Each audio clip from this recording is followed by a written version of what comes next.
Sunday, it's WJZ. We welcome all of you to Kyle Field in College Station. This is Auburn's first play from offense. Nick Marshall tosses it back to Trey Mason.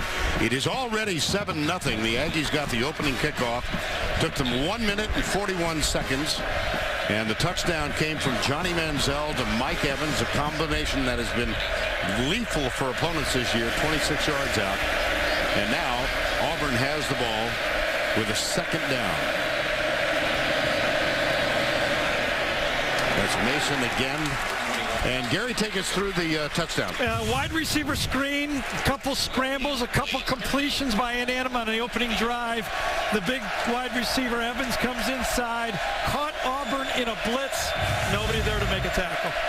Now 3rd down and 4. Nick Marshall, who sat out last week's game with a knee injury, is back at quarterback in his first year at Auburn. Like Zach Mettenberger, he began his career at Georgia. Here's Marshall. He's as much of a running threat as he is passing. That's very close to a first down. Yes, it was. SEC West standings. Alabama trailed by LSU, A&M, Auburn, each with 1 defeat. Ole Miss, Mississippi State, and Arkansas rounded out. And how important is this? This is really the game plan for Auburn. They must control the ball. That was a first down on that scramble that time by Nick Marshall. Big play. They cannot give it back to Manziel that quick. Marshall. Fine defensive play. It was intended for Ricardo Lewis, and Tremaine Jacobs was there. Now the starting lineups presented by Chick-fil-A. Nick Marshall, will get to the rest of them shortly. Both of these teams up-tempo offenses.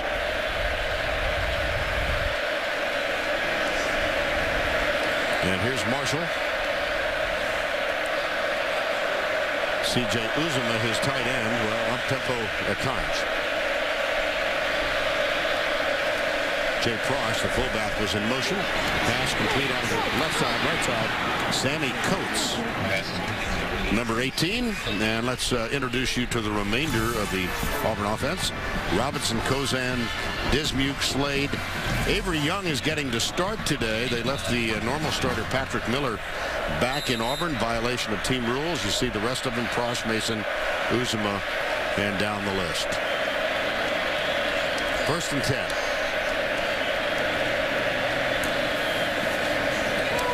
Grant is the running back. The wheel route open for a touchdown. And you know that's the way this was dialed. They were looking for big plays. It was a problem that A&M had against Missouri. Watch the wheel route come right out here wide open. No one covers the wheel. Watch this. Wide open for a touchdown. Forgets to cover them. And that's the type of play that A&M has been giving up. Those big plays dialed correctly by Gus Malzahn, not seen by the quarterback. A little shovel pass over to the left side. This is Corey Grant. Foot race. Down by Devontae Harris, number 1. Well, you can't find a big play on the passing game. You find a big play on the running game. Great block by Prosch, number 35 that time. Got him to the corner, and the running game, as Vern tried to tell you, both teams like to go up-tempo. Different styles, one with the run, one with the pass. There's a broken tackle for the Aggies. This is Trey Mason. And Auburn is countering with an opening offensive thrust of its own. Well, that's the real question in this game. Can either defense stop the offense in this football game? Auburn, as you said, like to go up-tempo, but in this game might go a little slower. This is Mason again. This time he is stopped middle of that defense. And Howard Matthews, number 31, came up from strong safety to make the tackle. And the Verizon Red Zone stats for Auburn: 23 trips, 15 touchdowns, just 2 percentage points above the national average. 2nd down 8. Really playing man-to-man on the bottom, shifting the zone to the top side of the field.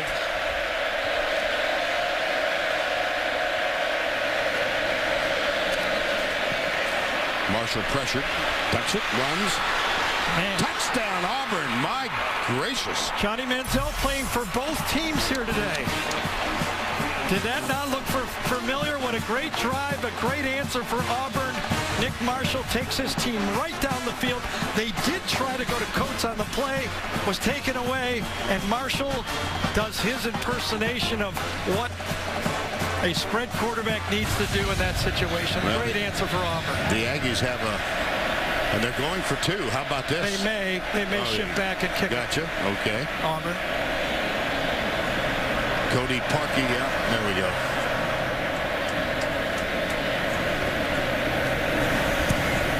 The extra point is good. That's 74 in succession for Cody Parkey, but Nick Marshall running and throwing.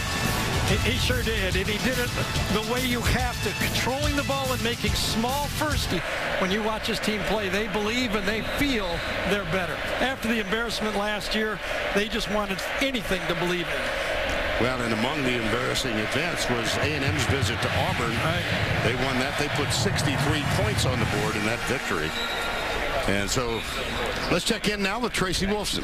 Well, guys, everyone knows how difficult it is to stop Johnny Manziel. Well, in preparation, though, this week, Gus Malzahn reached out to his good friend Hugh Freeze to ask him about it, especially since he faced him last week. Basically, his advice, good luck. And, guys, we saw the real way of stopping Johnny Manziel, score. Yeah, that's it. But can...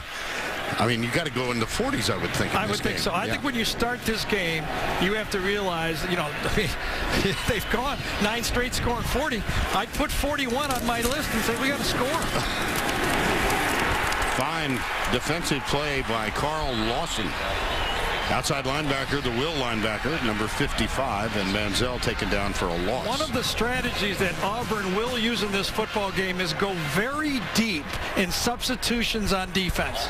They feel, as a staff, that teams have tired against A&M in the fourth quarter.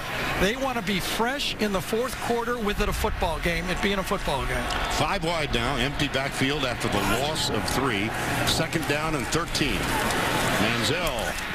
And it's incomplete. Yeah, the dropped by Malcolm Kennedy. Is there a umpire flag into the middle, usually a holding play. Interesting call here. Do you take him back half the distance? It would be, no, it would be a 10-yard penalty. That's it. Penn Wagers is our referee today. Yeah, and you give Manziel 2 more shots at it. That's, or do you give him 1 shot at 3rd and 14? Number 56, offense. 10-yard penalty. Second down. Well, let's introduce you to the Aggie starting offense. Chick-fil-A starting lineups. Johnny Manziel in his second year, and 73%. You see yards per game, 306. 19 touchdowns, both passing and running, and 5 interceptions. Here's Manziel, delayed rush. Yeah. That one sails. It's caught. Evans. My goodness. He's got 6'5" leaping ability. He's 6'5" and he has leaping ability. Either way you say it, forward or backward, it means exactly the same. Because when you get a problem, you go to your security blanket. And the security blanket for Manziel is a big one. 6'5" security blanket is really nice. Jonathan Mincy on the coverage, or at least the try for the coverage. This is Trey Williams. Doesn't get much on that one. Let's go back to the last play. You see Mincy's all over this play, and the big guy just goes up, and Mincy said, yeah, I watched those highlights of that Alabama game. Yeah, I believe it. That's exactly the way it happened against Alabama. Well, we were here a month ago, and Mike Evans caught passes for 279 yards against the Crimson Tide. That's a school record. That one's dropped. Oh, was that intercepted? Oh, no, intercepted. I think Ryan Smith got the interception. How about that? Yes. That's 6 interceptions for Manziel this year. Yeah, the ball was a little high, and it bounded off the receiver, Cameron Clear, I believe. Nehemiah Hicks. Oh, was it Hicks? Yeah. Hicks, 81, and then you could see it scooped up that time. So Hicks on the high throw, and then the recipient, Ryan Smith. Ryan Smith getting a start today. Texans making his first start ever. Case Keenum actually dressing for the first time ever. How about that? And you see his coach at the University of Houston, Kevin Sumlin, now the head coach here. And the whole A&M staff, Jake Spavital connected with him at Houston also. Everybody excited for Case. Reverse. Ricardo Lewis, number 5, has a lane down the near sideline. And another huge gain on the ground.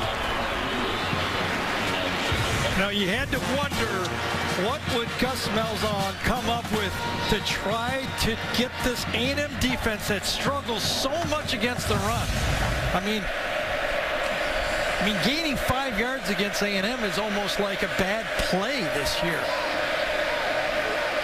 Now they're yielding 201 yards per game, the Aggies that is, on the ground. And of course, Auburn, that's its strength.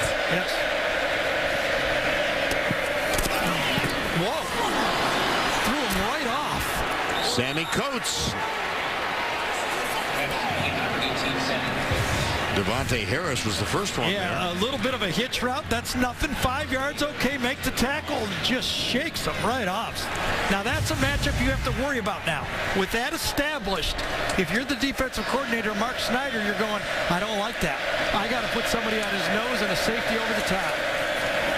This is Trey Mason. And let's introduce you to the Aggie defense. It's a very young group, that must be said. Stansbury Golden, he's a freshman. Julian Obioa, who is a sophomore out of New Orleans. Leader, even though he's only a sophomore, and you see the rest of the crowd. They will play the nickel. Mason. Marshall pressured to his right, chased by Tony Hurd. That's incomplete. That's going to be interference. Yep, sure is.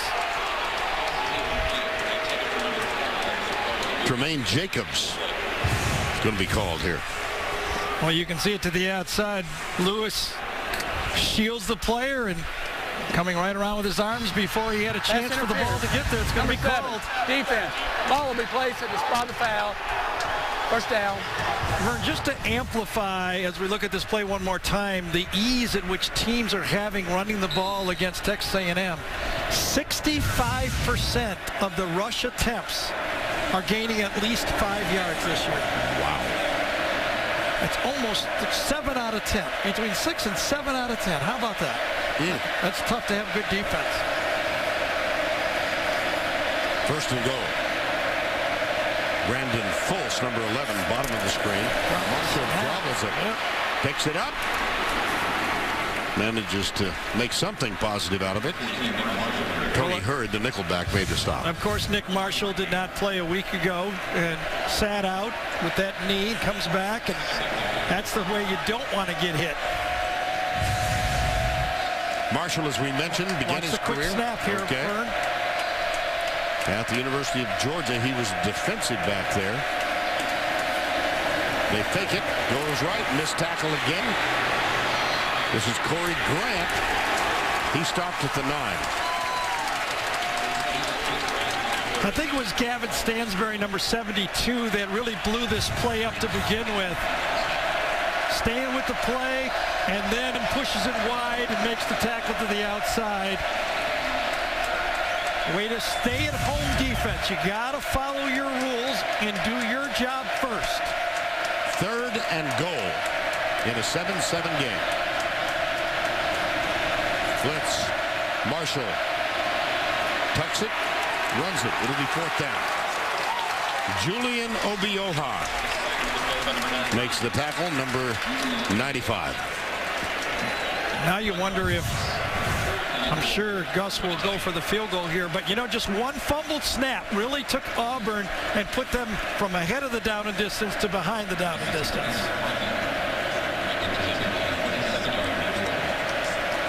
This will be it. That was that fumbled snap. Right. Cody Parkey, Ryan White is the holder. And Auburn has come into Kyle Field for the first time ever and taken a first quarter lead over the Aggies. This is the fumbled snap by Marshall. Sunglasses, basically. Well, it's about 30 degrees cooler than it was when we were here for the Alabama. Easy for me to say. The Alabama game, September 14th. And now let's introduce you to the Aggie offense. You know, of course, about Johnny Manziel, Matthews, and Matthews. They're brothers. Their dad, Bruce. Brother Kevin, Ifedi, Obwehi, Malcolm Kennedy, who has really come on strong. He caught a really important pass in their win at Alabama last year. We were told yesterday they kind of turned his career around. Sure did. Wearing number 84. Manziel intercepted on the last offensive possession for Texas A&M. Comes right. Evans again. And defensively for Auburn, Ford, Igwe, Wright, Owens, Robinson, Teresi, 3 interceptions, leads the team in that category. Now look at that throw. My goodness, watch it. Watch out. Mike Evans, touchdown A&M, 64 yards.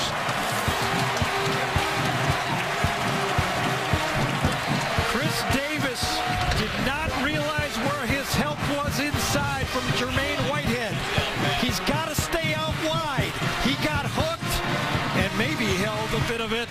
And then once that happened, Evans is gone. But I think the quick throw, talked about Manziel's throw, off balance and sidearm, kind of surprised the Auburn defense and got it there so quickly the play worked. Another look at this 64-yard pass and catch. Malcolm Kennedy had a good block. See, here's the guy that needs to stay out wide on the play.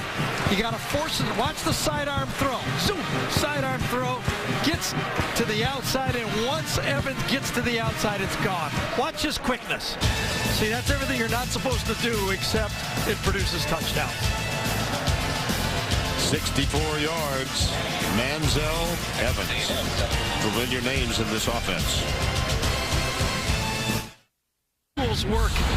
Watch Johnny, great tools here, but he does everything wrong here. First of all, let's watch his throw. It's off the wrong foot, okay, number one. His elbow, as we go back again, that elbow is way too low. He's off balance, basically. Everything's going backwards. And really, if you kind of flip this in your mind, you know what it reminds me of, Vern? It'd be a left-hander throwing to first base and picking off the guy at first base. I mean, he said he's a great baseball player. I'm inclined to believe it. Yeah, he told us yesterday that baseball was his first love, and he was better at baseball than football. Well, really, yeah, and golf. We're going to give him the benefit of the doubt. And golf. Yeah, exactly. Played a lot this summer, mixed in with other notorious activities, and said he shot between 74 and 79 all summer. Taylor Bertolette will kick off. Juan Gray. Oh, my goodness. Wow. That was 4-on-4. Tony Hurd. Whew.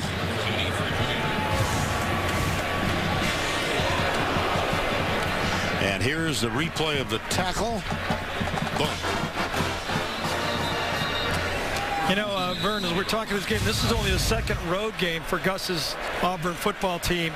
And the way they started LSU in that rain, remember, after the first 2 possessions, turnovers, they were down 14-0, and they had the ball first. They had 8 first-half possessions in that football game. 4 punts, 2 fumbles, an interception, and they lost it on downs. So they're still feeling pretty good about themselves right now. Absolutely, yes. That's Trey Mason, number 21. They have the tackle made by Stephen Jenkins, number 8. Well, we did mention that this is the first time Auburn has ever played at College Station. They faced A&M twice in Dallas, once way back, early part of the last century. And then they had the game in Auburn last year. So Aggies have won all 3. Marshall across the middle, deep, nice. Ricardo Lewis, number 5. That was a nice pluck by Lewis, and you know, Nick Marshall was really comfortable finding time in the pocket and being patient. But right now Auburn is saying, you know what, this A&M defense is vulnerable. We feel good. We feel we can score just like they are. Marshall keeps this one and comes out. Aggies have got it. Stephen Jenkins, number 8.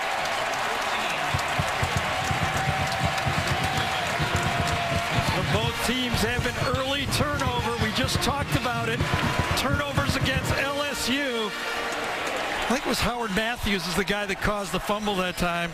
And then Jenkins is the recipient of it. But I mean, you're looking great. You're feeling great if you're Auburn. Think you can throw, you can run, do whatever you want, and all of a sudden a turnover. Turnovers now even at 1-1. First down 10 Aggies. With 4:15 to go in the opening quarter, they have a lead of 4. Ellis Johnson has been very aggressive with his defense. There's a little gadget play. And that's Laquiviante Gonzalez, number 6. On the end around, that is his first carry of the season. He's caught 6 passes. Tackle made by Craig Sanders, number 13. How tempted must you be to just go to Mike Evans every play? I would. Yeah, I mean, I know you got to, for camaraderie sakes, you got to throw to somebody else. But I mean, they just cannot stop that guy. And Manziel goes deep. This one's overthrown, intended for Jaquay Williams. Well, Evans, 4 catches today. We saw him break those records against Alabama. This is the first touchdown catch. That was 26 yards. This was a 39-yard grab. And one more. This one went 64. Yeah, 2 of them on really quick screens for touchdowns. 4-man rush. They stunt. Does Auburn. Manziel sidearms it again. And it's caught by Travis Labhart. Labhart, a heck of a story, and now they're going to go quickly again on the first down. And that's what Manziel does better than anybody I've really ever seen. Being able to survey the field and throw anywhere on the field. That another sidearm, I mean, that's Joe Montana in his prime. The way he could stay with the pocket and find guys anywhere. Looked like a design run. Manziel up the middle. Jake Holland, number 5, makes the tackle. Back in the day when Montana was making his run, anytime he broke the pocket or the play broke down, everybody on the field knew that he could be the recipient of the football anywhere the width of the field. And Manziel has the same ability. Seems like Manziel got hit pretty hard on that one. And he had a knee injury early in the game at Ole Miss. He didn't pop up like normal. Second down and 4. 2:50 to go, opening quarter. Delayed rush. Manziel comes right.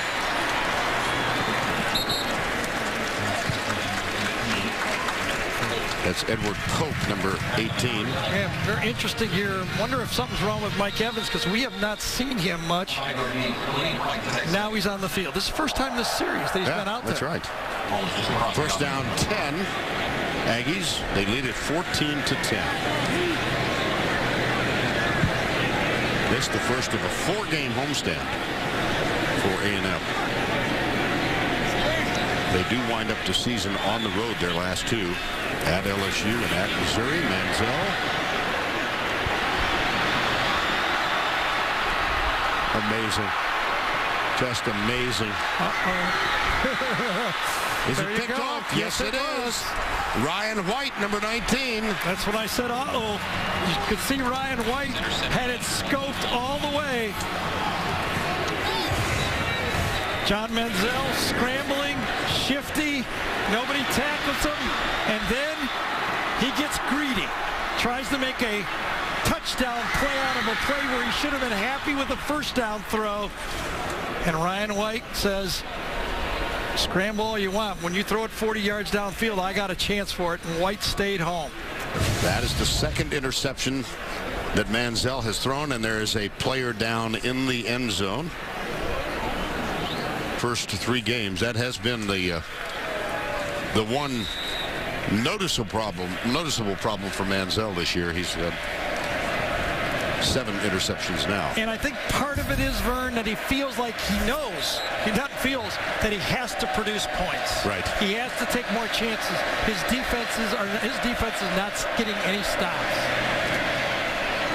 Handoff goes to Trey Mason, number 21.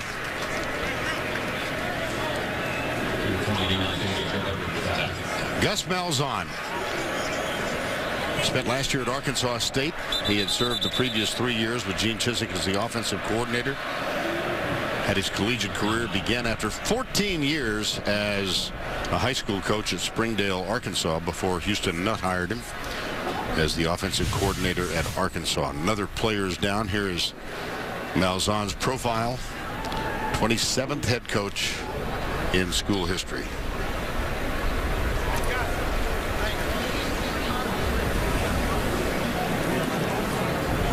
Alonzo Williams, defensive lineman, the injured player for the Aggies. Time called. Back after this.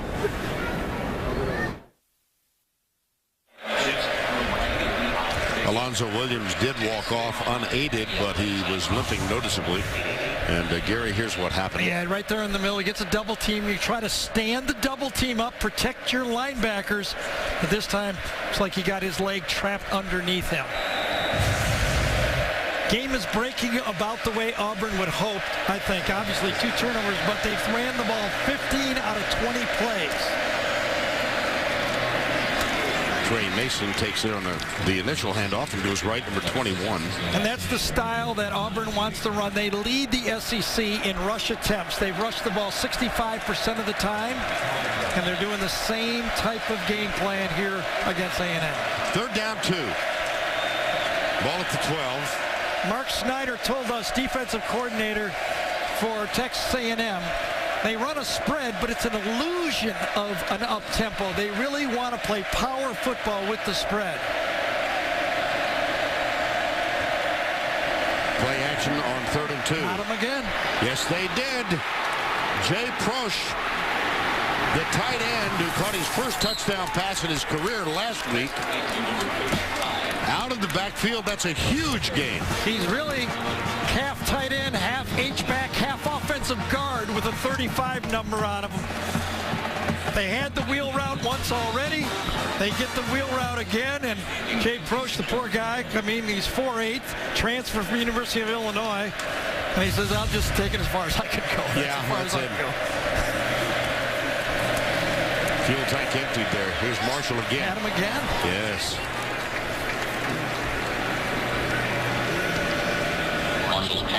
Well, a spread is not a spread. It's not a spread. And you say, okay, these are 2, as Vern told you, up-tempo teams, with quotes. But you can see Auburn was 61 plays a game.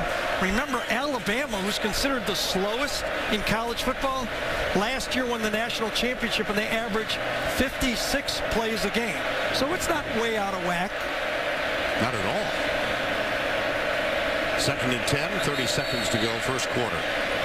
Timeout, Auburn.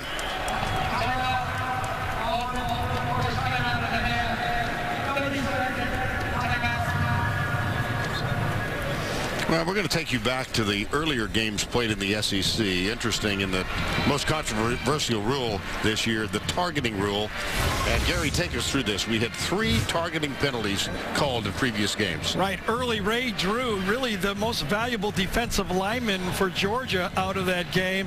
And then South Carolina had a real tough one there. And the first play of the game, Cody Riggs, safety. Imagine this. I mean, this is not even down to the 14-minute mark.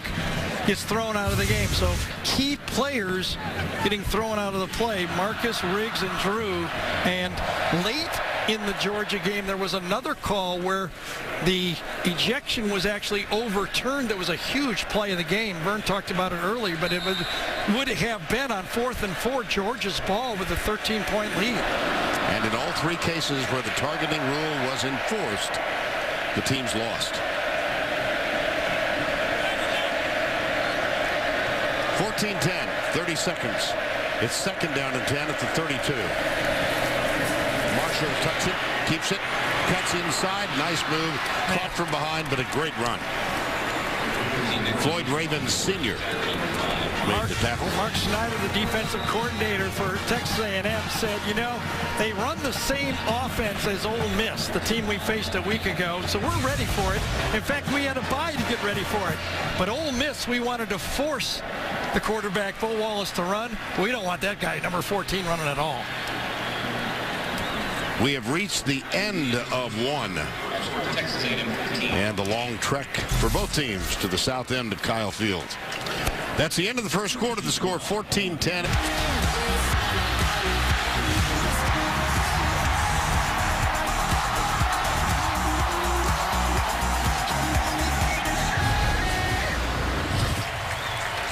We welcome you back to Kyle Field in College Station. A brilliant afternoon. We begin the second quarter with the Aggies leading Auburn 14-10. But the Tigers are threatening. They began this drive at their own 4, first down 10 now at the 13. Jeremy Johnson went in there at quarterback for that play.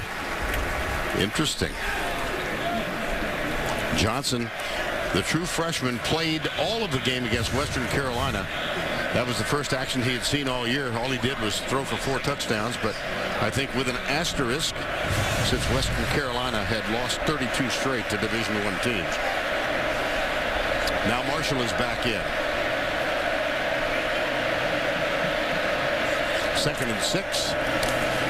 Marshall keeps it. It'll be 3rd down. It's really an interesting call on first down. Remember last time they were down there and kind of botched the snap on first down, took them out of their series.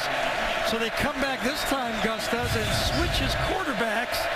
Seems like they're in the same situation again.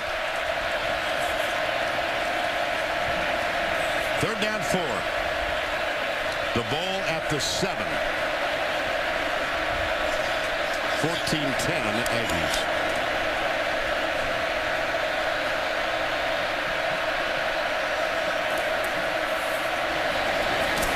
That's Corey Grant, and it'll be 4th down.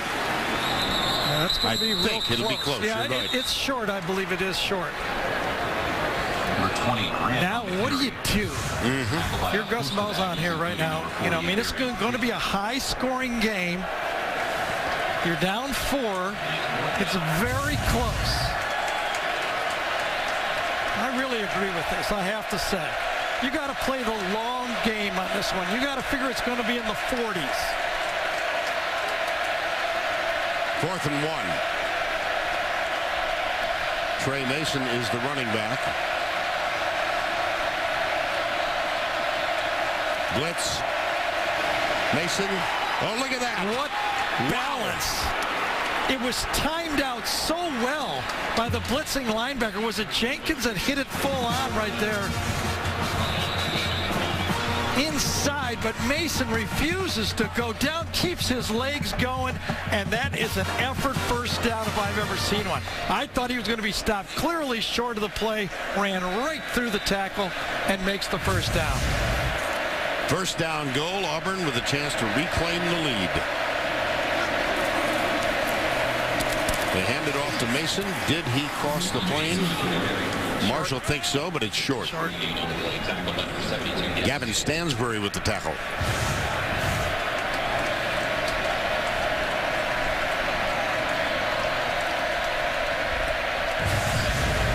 Second and goal. This is the 11th play of the drive. And 8 of them have been runs, too. This has been all, this is the one long pass to Prosch. That was the key play.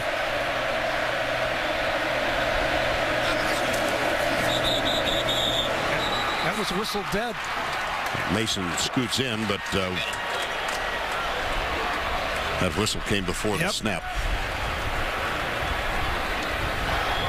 False start. 62. Offense. 5-yard penalty. Chad Slade, the right guard, is the man who moved. See if he can pick it out. He'll be right over here. Yes, he did. Ball now at the 5-yard line. 2nd and goal.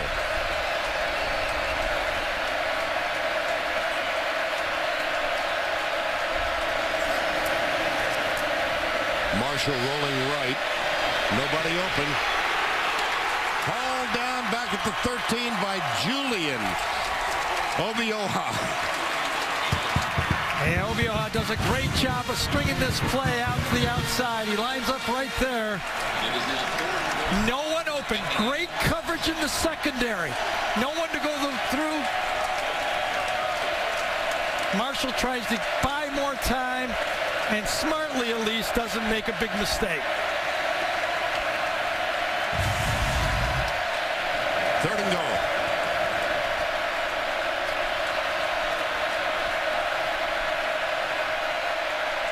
Delayed rush. Marshall in the end zone. Caught. Touchdown. Quan Bray, number 4. I'll tell you, this is a big, big time throw by Nick Marshall here. He is going to his left, and he makes about a 30-yard throw on a rope. Watch this throw. On a rope, full speed. Look at that ball flung into the end zone. Big time play. Cody Parkey on for the extra point as the Tigers of Auburn reclaim the lead. Big play in this drive. The extra point is up and through. 56-yard pass to the fullback. 96 yards, 12 plays. And yes, see Mark Snyder with a headache already. Started, I mean, this was the 4th down key play. Obviously a long drive, but Trey Mason saved the day. And then after the sack, a gun to the end zone to the outside. Mason didn't, what a play by Mason to keep it alive, and Nick Marshall pours it in. Heisman Trophy since the turn of the century.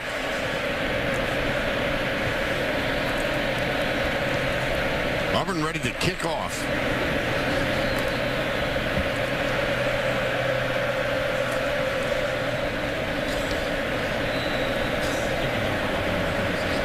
Cody Parkey will kick it deep.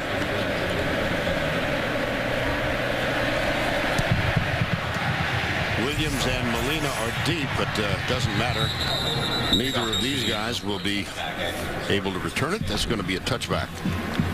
Well, we expected offense, Gary, and I think you know, if you like the run game, this has been interesting. You know, I think the interesting thing here, Vern, is a spread is not a spread is not a spread. There's different versions of it. What Oregon runs, or Ohio State runs, or Texas A&M runs, or Auburn runs, all have their own style. I mean, both teams are happy.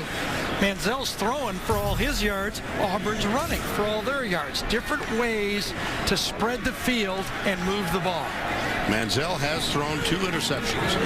There's one pass to Molina out in the backfield. Now let's go back to the studio. Adam Zucker for a Ford update.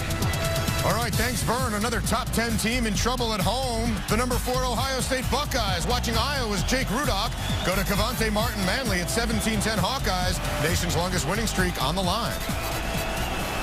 All right, Adam, thank you. 2nd down and 4 here. Molina is not going to get the first down. Tackle made by Ben Bradley, number 50. One of the things I've noticed in watching these spread offenses is how much better the defenses have gotten at substituting. I'm getting right. I mean, the Auburn players are on that field substituting almost before the whistle is blown. 3rd and 4. Manziel takes off.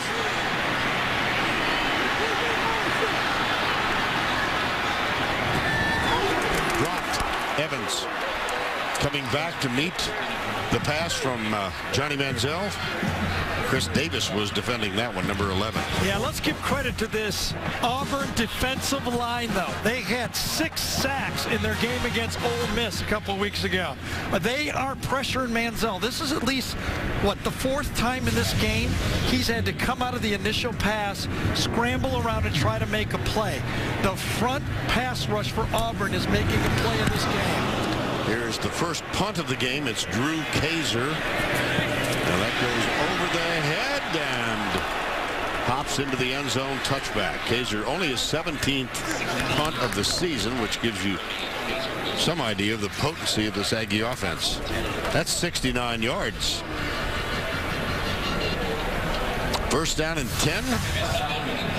Johnny Manziel, 2 interceptions. Kevin Sumlin, that's okay. Gus Malzahn likes what's going on. And Nick Marshall does as well. And per game, and they're on their way today. Well, and they do it with different players. 4 different players have led Auburn in rushing this year. The running backs and, of course, their quarterback. I mean, Nick Marshall, whether it's Trey Mason,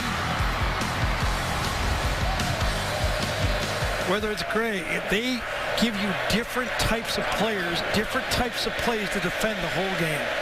Cameron Artis Payne is on the field now. That's an incomplete pass. Quickly so signaled. Might have been a lateral, some thought. That was going forward. Everybody's got to go for it, though. You never know where it's going to be called. Sure. The intended receiver, Ricardo Lewis. Second down and 10, 9:30 to go, 9:32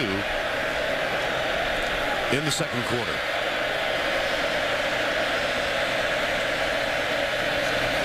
Marshall fires it behind his receiver. It's incomplete. Intended for Tony Stevens, number 8. Third down and 10. Auburn leads by 3. They have yet to punt. And it's, not only just running, we looked at the running game, but, the completions have been big completions in this game for Auburn. Marshall is 5 of 10 for 114. 4-man Aggie rush. Marshall takes off. Hit and dropped at the 27-yard line by Darian Claiborne, a true freshman middle linebacker.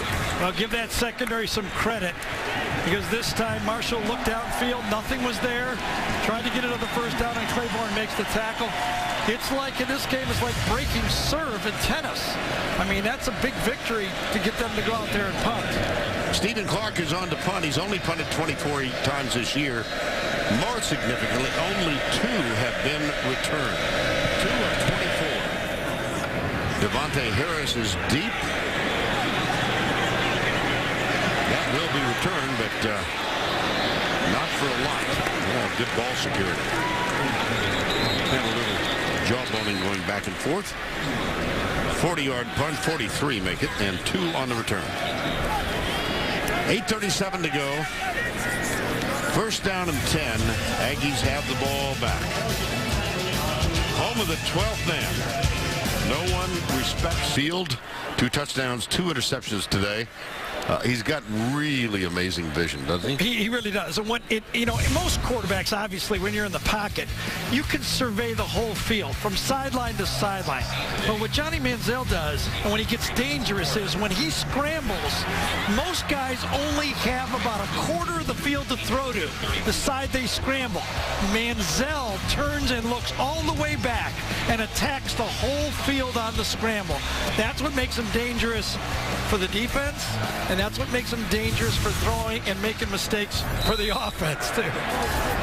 Mike Matthews is the center. His brother Jake out at left tackle of the football-playing Matthews family. Oh, dear. Malcolm Kennedy was popped. See, that's where the players are getting confused, though. See, those plays sometimes are called defenseless receiver, and sometimes they're not. See, on this situation, player catches the ball, catches it. I mean, I've seen about 3 of those that have been called today, and that one wasn't. Kennedy does get the little bubble screen out on the left side. Take another look at the hit. Robinson Teresi. Right, turns, takes a step, and it was a clean play. I mean, there's no doubt that Teresi has a clean play there, but that's how fine a line it is for the defensive backs, and why doesn't it go low? Trey Williams. Not a big guy. Strong and sturdy. 5'8", 195. And that's a gain of 16. Well, some people are saying that Trey Williams is Barry Sanders-ish. I mean, he really has some get up and moves. Look at the type he can do for Williams. You mean like that? Wow. Ever since the second half of that Arkansas game, when they ran the ball 29 times, threw it just 8, the running backs for A&M have become a weapon for this offense. Now they use 4 of them. They've got Trey Carson in the lineup now, number 21. Manziel gives it to him. Carson to the 21-yard line. Tackle made by Chris Davis, number 11 for Auburn. Well, one of the things that the Auburn pass rush, I think, has forced the hand for A&M to say, okay, you're coming at our quarterback. Let's try something different. First down and 10. This is Travis Labhart. Mentioned that he had quite a story. He's on full scholarship. He tried to walk on here to the A&M basketball team. He was not accepted, so he spent his freshman year on the scout team, all-male scout team that practiced every day against the women's team at A&M that eventually won a national championship. Not a common way to get onto the field. Carson again, number 21. Big third down here. 3rd and 4. And if you're Ellis Johnson, the defensive coordinator for Auburn, what are they going to do? I mean, they could do anything here. Quarterback run, hand off to the tailback, or a quick pass to the slot. Hand off. Look at that. Whoa! He's special. He is special. Highly recruited, injured a lot last year, and now he's finding his game. Flag on the play. Trey Williams with the run. Illegal formation. 5 men in the backfield. Number 70, offense. 5-yard penalty. 3rd down. Well, Cedric Ogbuehi right here is going to be the guy they say lined up too far in the backfield. Clearly, that kind of wing formation, a lot of these guys have been getting away with that in college football. And that time it was called, and I think justly so. 3rd down and 9 after the penalty. Molina is the running back now. His helmet must be in the waistband of the center, in a straight line. He must come across on the belt of the center.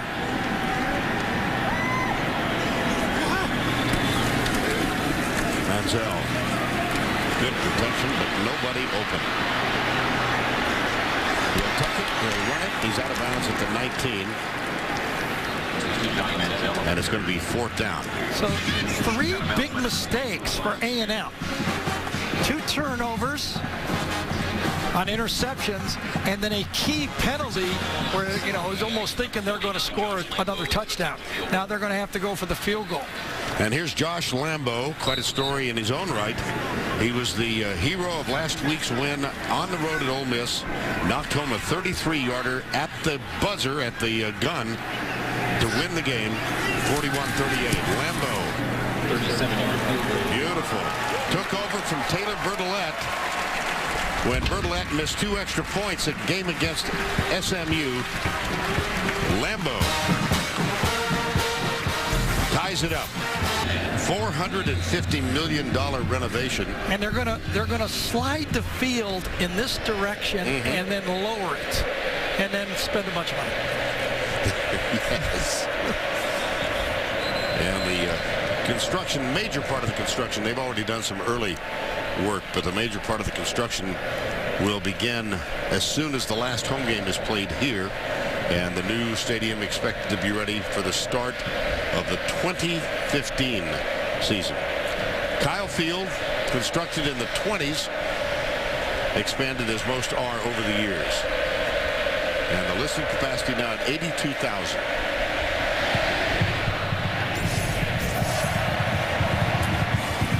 Touchback, Quan Bray. And it's time to answer the Aflac trivia question. We'll get the duck back out here. The only non-quarterbacks to win the Heisman Trophy since 2000. Reggie Bush, 2005. Southern California, Alabama, 2009. Of course, Bush's trophy taken away from him. And Southern Cal still dealing with the penalties that were the result of that perfection. 1st and 10, 17 all, 5:38 to go. Nick Marshall. Trey Mason, number 21, out across the 30 to the 31-yard line. Mason is just exactly what this offense needs from this spread inside running game. Now, you will not see Auburn go fast here. They would love to take 5 minutes off the clock. They don't want to give the ball back to Manziel. And remember, A&M went first to this game, so Auburn could finish this half and start the next half.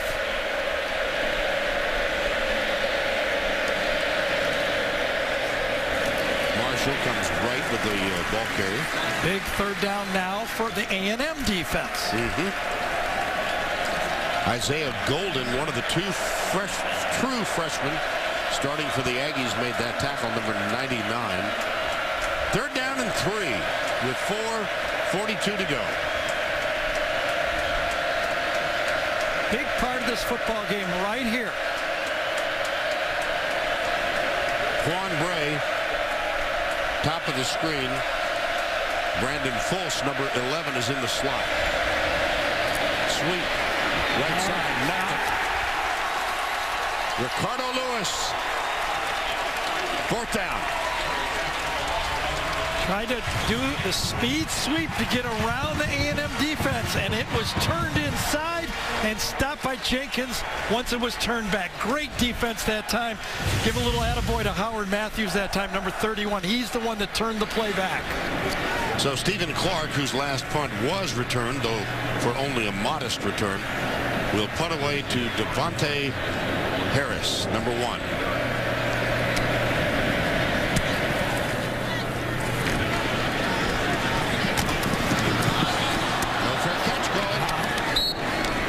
I don't know why. You're only allowed to spin twice. The 3rd one he got hit. Now let's go back to the studio for a Ford update. Here's Adam Zucker. All right, Vern, thank you. A lower scoring game from the Pac-12. Stanford coming off its first loss, only up 3-0 and driving on UCLA. Kevin Hogan, well, the ball's going to bounce off his man, and Ishmael Adams gets the interception for the Bruins, who are trying to stay undefeated. A little momentum now in the locker rooms, down 3-0. Vern and Gary, see you at halftime. All right, Adam, thank you. 1st down and 10, 17 all. 3:36 to go. It's a great 3 and out for the A&M defense. Get Johnny Manziel on the field now with a chance to put points on the board. Dan Marino, the senior running back, number 1. You know, what's so impressive about A&M's pass rush is you're talking about a big-time pass-protecting offensive line. They lose Luke Jokel last year, but they feel this offensive line is equal to last year's offensive line. Imagine that. Lose a top offensive tackle, and they say no big deal. Yeah, they're going to lose Jake Matthews, probably a number 1 pick. And they said, yeah, we'll plug it in. That'll be fine. There we go. Travis Labhart. Yeah, Labhart has emerged. He's kind of the Ryan Swope this year. He and Malcolm Kennedy now are the 2 slots, and you can tell that Johnny Manziel feels great throwing to either one of them in the middle of the field. Labhart, as we mentioned, with 8 catches at Ole Miss. Molina to the 45 of Auburn. Robinson Teresi, number 27, made the tackle. 2nd down, 3. 2:30 to go before the break. Molina again.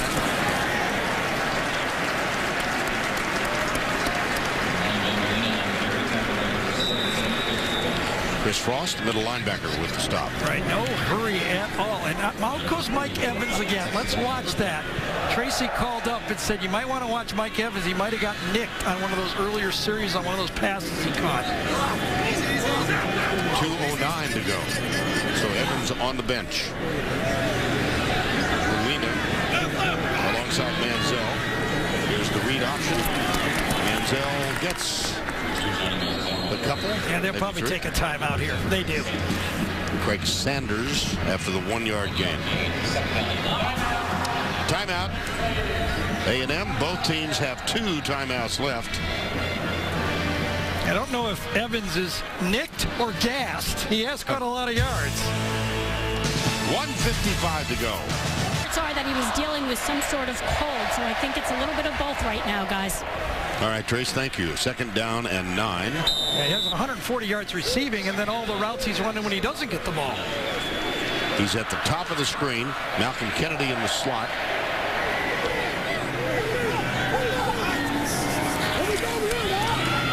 Manziel comes left, and that's incomplete. Intended for Labhart.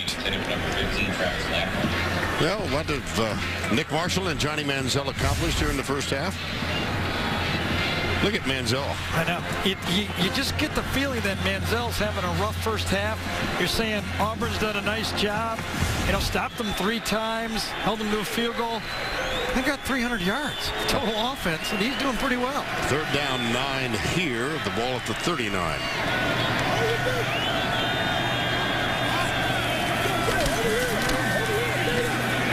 There goes that rush.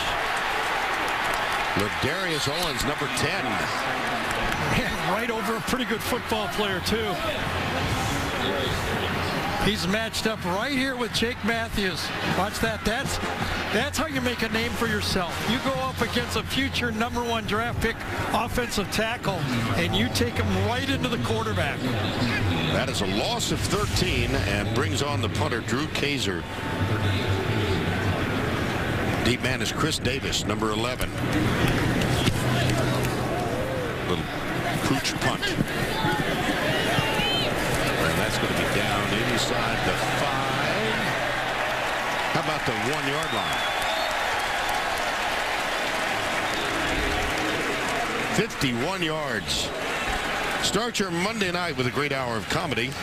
How I Met Your Mother is now followed by Two Broke Girls. It's all new Monday beginning at 8, 7 Central, only CBS.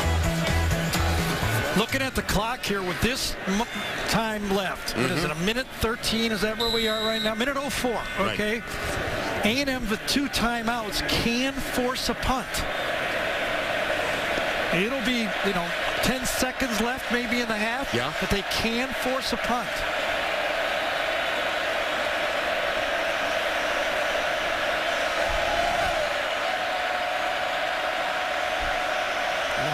Shotgun. I know it. Marshall deep left, incomplete. Yeah, good throw there. He would have had him.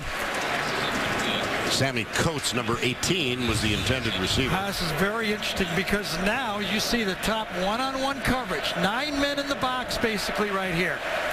Coates had him deep. Good throw, would have had him. Sure. Yeah, DeShazer Everett was defending, but he had lost a yard. But this changes everything for Auburn and A&M. Now they'll get the ball back with plenty of time to score now again if they use their 2 timeouts. Again, out of the gun. Handoff up the middle. That's Cameron Artis Payne. A flag is down. Kevin Sumlin was right next to the official calling timeout, but that was before he saw the flag, and he's going, oh, oh, oh. He'll decline that. Yep. 52 seconds to go. See, now Johnny Manziel is going, oh, my gosh. Illegal shift on the offense. Penalty is declined. 3rd down. See, that was the risk reward on that 1st down pass. Now, that could have been a huge play. He throw that ball nice, and Gus Malzahn is a genius. But now that they're going to have to, if they lead with wins over both Georgia and Florida, they host South Carolina next week. They've got a chance. I mean, they went, 5-7 last year? Yes. I don't want to say they're making reservations in Atlanta, but they're checking the flights. 3rd down, 7.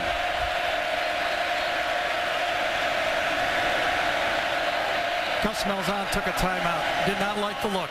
He knows how big this play is. Auburn needs a 1st down badly. Malzahn and the Tigers have 1 timeout remaining. Yeah, I think it's a little immaterial to him. I think right now if he get a 1st down, he wouldn't even mind taking a knee after he gets a 1st down. Now he won't, I get it, but he knows this 3rd down call. If he doesn't pick up a 1st down, A&M and Manziel's going to get the ball roughly 50-yard line. Well, he went for all of it on the first down play from the 1.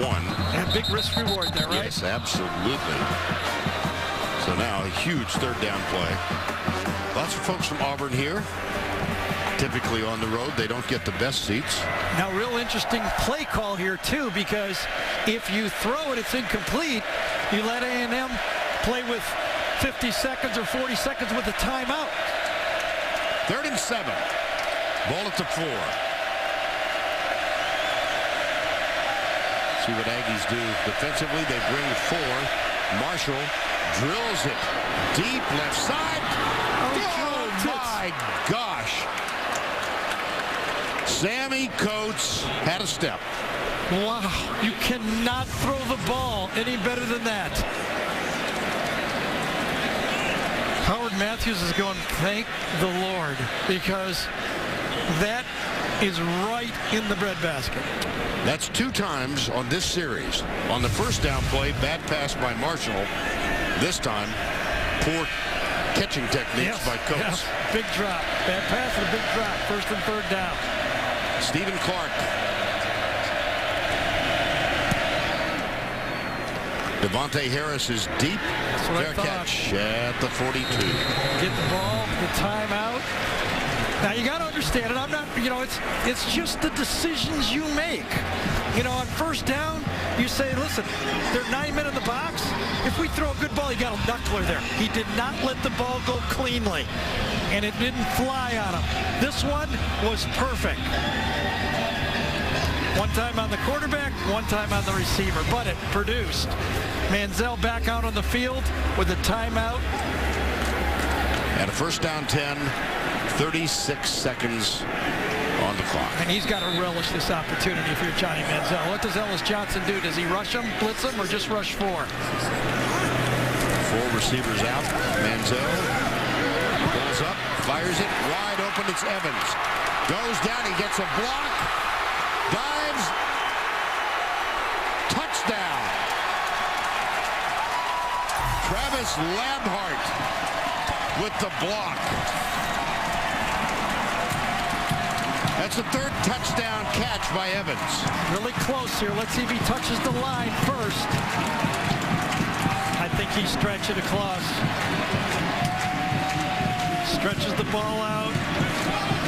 I think the ball is over before he crosses. I do too.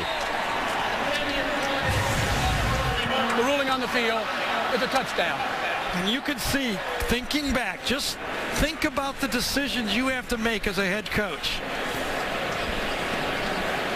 You're deciding, 2 timeouts. Gus knew exactly the situation, and he said, I'm going to go for it, and it could cost his team 7 points. Al Ford is the replay official today. We saw him before the game and wished him a quiet afternoon. Yes. Given what was going on in the earlier games in the SEC today. So the ruling was touchdown. And looks like he's in bounds. Mike Evans might be inviting us to the rest of his games in his career, because he's got, almost 200 in the first half now? Yes. 182 yards and 3 touchdowns. He just put the replay on the Jumbotron here in the stadium, and everybody's signaling touchdown. Of course, there's a lot of A&M fans. I think it is too, though.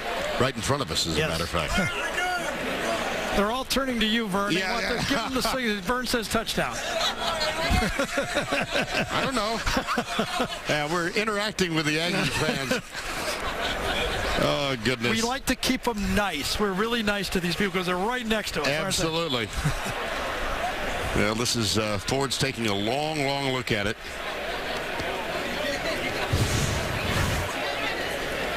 His heels kind of click the grass right here at the end, but I think he goes in the air before he touches the line.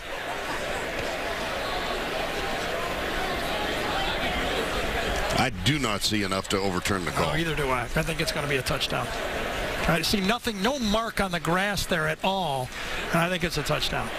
One play. Didn't need any timeouts, didn't need anything. Right. Well, this is an extensive... The ruling on the field stands. Well, they took a while, but they got it right. Mike Evans, 6'5". He was a safety valve. Manziel scrambles, dumped it off. It's his security blanket. Remember, that's what he said. When he scrambles, he looks for number 13. Good guy to look for. Josh Lambo on for the extra point.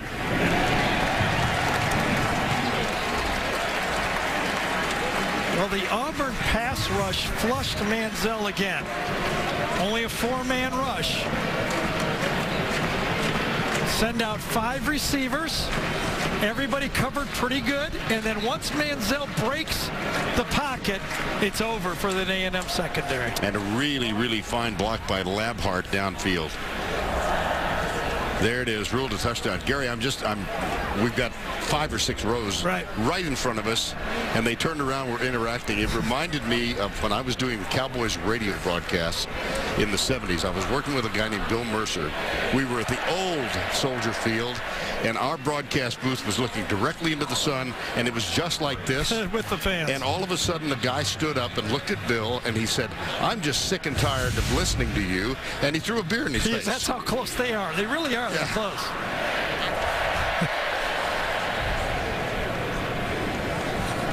And so, 24-17. Now, that said, I mean, Auburn is in this football game. Sure they are. Okay, you know, I mean, I think they're going to go in at halftime and go, all right, we rolled the dice, we lost that one. 7-point game, let's play football here. And the kick. Short. Taken by the fullback, Prosh. See why millions of fans have followed Person of Interest to its new night and time. Don't miss a new episode Tuesday at 10, 9 Central. Only CBS. Just go over this again. Just, you know, how close these football games are. You know, Sammy Coates has an opportunity to catch that ball, and it's Auburn that's at midfield with 40 seconds to go. He drops it, and it's A&M at the field. One more time, that last 3rd down pass. If he catches that ball, it's the Auburn Tigers at midfield. It ends up being the opposite way. Let's see what they've got in mind from the 30 with 20 seconds to go. 1 timeout remaining. 1st and 10. Just do get the ball snapped. No, they did. Oh, they did not. Yeah, that play clock winding down. Delay of game. 14. Offense. 5-yard penalty. 1st down. Now, we chatted with Gus Malzahn during their walkthrough yesterday, and he said, we like our plan, and we'll see if we can be in the game at halftime, and we'll make the proper adjustments. And look, that last sequence was, as Gary just pointed out, not terrific for the Auburn Tigers, but they will get the ball to open the 3rd quarter. Yeah, see, I don't really get this. I know that coaches don't like to, you know, show a give-up play, but I don't see what Auburn gets by running the ball here. And I mean, a fumble is a disaster. Just take a knee, going at halftime, it's a 7-point game. Right.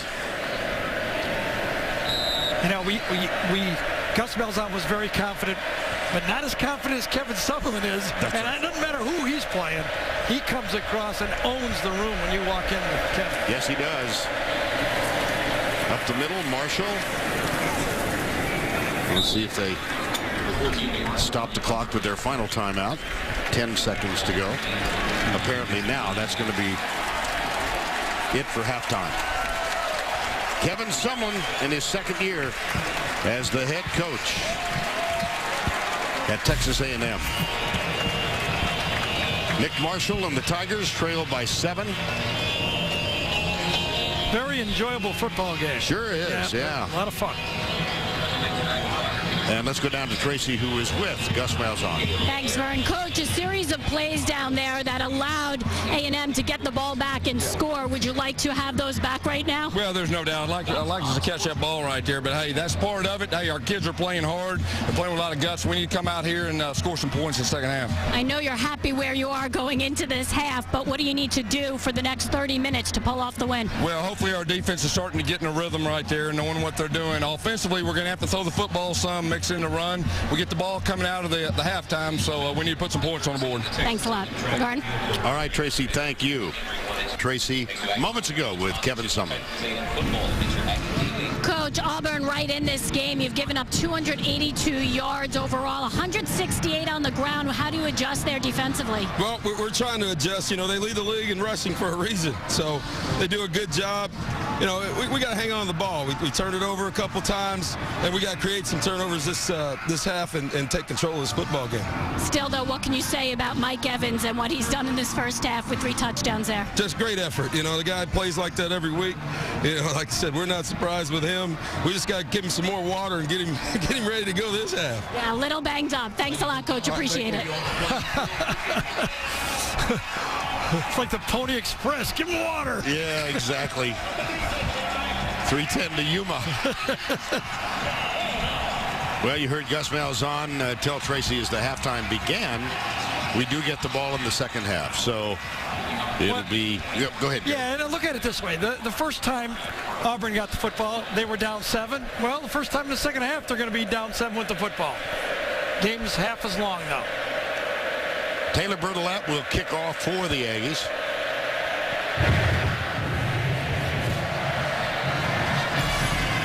Corey Grant is back to return this kick. Comes right.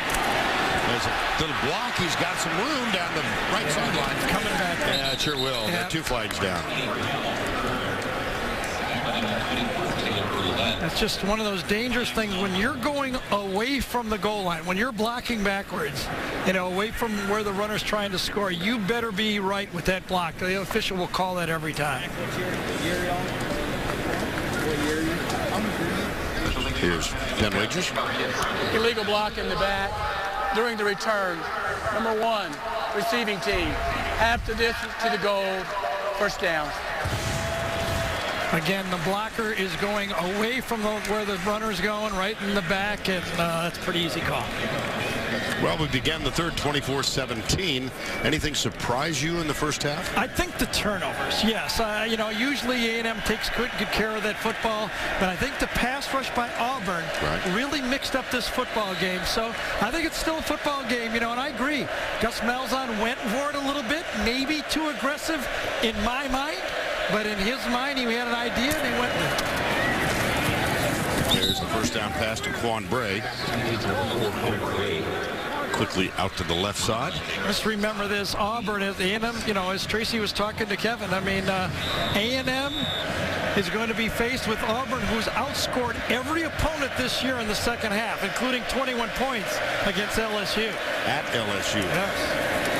There's the run up the middle by Trey Mason. And let's take a look at halftime trends here at College Station. Johnny Manziel, not effective with the run game, but certainly with the pass. Nick Marshall, 54 rushing yards to lead Auburn. Mike Evans, 5 for 182. And Auburn with 168 yards on the ground. Mason. Darian Claiborne, number 48. Another of the true freshmen starting for this team. You know, and with Kirby Innes out, another thing that you just want to mention, their run stopper inside. Now, he might not have been important against an Ole Miss spread-out spread where they're trying to run wide and throw, but against a running attack, Innes would have been a big part of this game plan, their big nose tackle. 2nd and 4. Marshall keeps it, cuts across the 30, and breaks Claiborne's tackle, and then is out of bounds with the first down. Stephen Jenkins gets there. Well, Kirby Ennis injured out for the year. All 4 starts this season before he went down, a senior defensive lineman. Torn ACL. First down 10, Auburn at their own 35.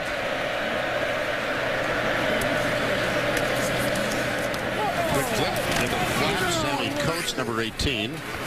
Another successful play, though. Yeah. Gavin Stansbury makes the tackle. Another 5 yards.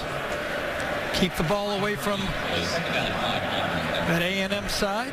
And Manziel, obviously. Mike Evans. Why don't we just say keep it away from Mike Evans? That might be more accurate. Today, certainly. Yep. 2nd and 5 at the 40. That's Quan Bray, number 4. And he is going to be close for the first down. He's got it. It's a really tough offense to stop. I mean, you know, it's the same one that Cam Newton won the Heisman with. Exactly. And Nick Marshall did not attend spring football like Cam did when he came as a junior college transfer. So he's coming on and improving late. And yesterday, Gus told us, you're going to like the way this guy throws. He's getting better and better every week. Marshall, as we said, began his career as a defensive back. We got 9 guys in here ready to stop the run. Will they go wide again and try to get that wheel route that was successful before? That's a nice tackle.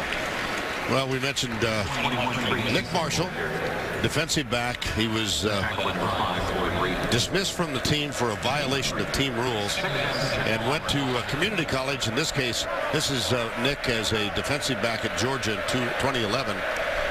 He went to Garden City Community College. And Gus Malzahn telling us yesterday he was recruiting Marshall to come to Arkansas State. So when Gus got the head coaching job at Auburn. And Jeremy Johnson in there. Yes, the true freshman. Almost picked off. Whoa. Floyd Raven, number 5. Second time we've seen Johnson come in for Nick Marshall, and Marshall back out in the field. Malzahn did tell us we won't put him in for one play. We're going to run a series. He was wrong.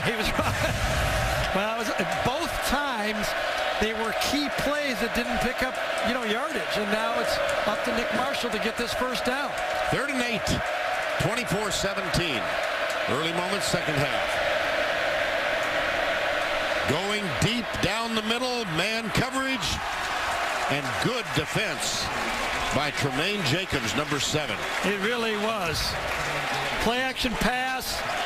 They faked the sweep behind, trying to go for it all. You know, I like this call on 1st and 2nd down. I do not like this call on 3rd down. A&M was playing pass all the way, and they were not fooled. So that brings on the punter, Stephen Clark. And Devontae Harris, number 1, is back just inside the 10-yard line.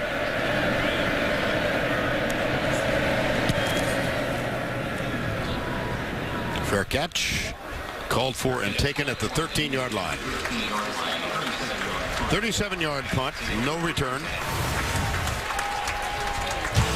Early moments, 3rd quarter. Aggies by 7. Great game. But we've got a few years left, I hope. We're going to celebrate one of these days. 24-17. 2nd down and 7. Ball at the 17. That's behind Travis Labhart. Now let's go back to the studio for a Liberty Mutual Insurance update. All right, Vern, the Buckeyes trying to extend the nation's longest winning streak to 19 games. And right after they got their first lead of the game, Jake Rudock to Jake Doozy. And it's a doozy for Iowa. 85 yards, their longest play from scrimmage this year. We're tied up. Back to you. How about that? Thank you, Adam. Longest win streak in NCAA football, 3rd down and 7. Manziel decides to throw it. It's incomplete. It'll be 4th down. Again, the pressure from the front 4. Ellis Johnson is not forced to blitz because of the, I think it was Gabe Wright, number 90. Watch this move. I think it was him. Takes on, and yes, spin move. Beautiful. Flushes Manziel out and forces the punt. Great job. I've always thought the best way to stop these spread teams is pressure from the defensive tackle. Drew Kaiser on to punt. And Chris Davis back to return it. Takes a lateral bounce and down. 48-yard play. Jake Spavital, who is the new quarterback coach and co-offensive coordinator, chatting with Johnny Manziel. He previously had coached Case Keenum at Houston. Auburn with the ball. You mentioned, Gary, that you didn't like that play-action pass on 3rd and long, but you liked it better, much better on 1st. Yeah, let me show you the bind that a safety is in on a play-action pass. Here, this is Auburn running a play-action pass against Ole Miss. Watch this cushion. We're going to show you an 11-yard cushion by the safety, but watch how little time he has to decide whether to turn and run or not. I'm safe, I got 11 yards. Ball is snapped. In 1.3 seconds, he has to turn and cover the receiver. Little sports science right there. You think you got a cushion, all of a sudden that guy's coming on you full speed. That's the difficult job these safeties have in modern day football. Nick Marshall and the Auburn Tigers still trail by 7. 1st down and 10 at their own 35-yard line.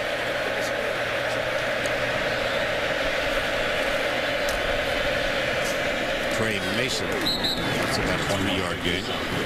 Vern, since Auburn scored their last touchdown, they had 5 possessions. This A&M defense has played up to this. Okay, they've had 3 3-and-outs. They had the end of the half when nothing happened, and then the first possession they got to stop.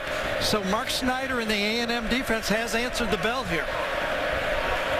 And as we had mentioned, it is a defense for the Aggies that has been susceptible to being gouged. 2nd and 8. Going left is Corey Grant. Got a 1st down. Whoa. That was, he delivered a blow, as they would say. And Corey Grant, the transfer from Alabama, but no surprise here if you're Texas A&M. Listen to this stat about A&M running the football. When Corey Grant carries the ball, 97% of his yards have been outside the hash. There it is again, outside the hash. And Malzahn saying yesterday, he's really our home run hitter. Marshall still has it. Stansbury chases him and does bring him down. You know, after watching Nick Marshall play and Zach Mettenberger play, 2 guys that left Georgia, the next quarterback they kick out of Georgia, I'm recruiting.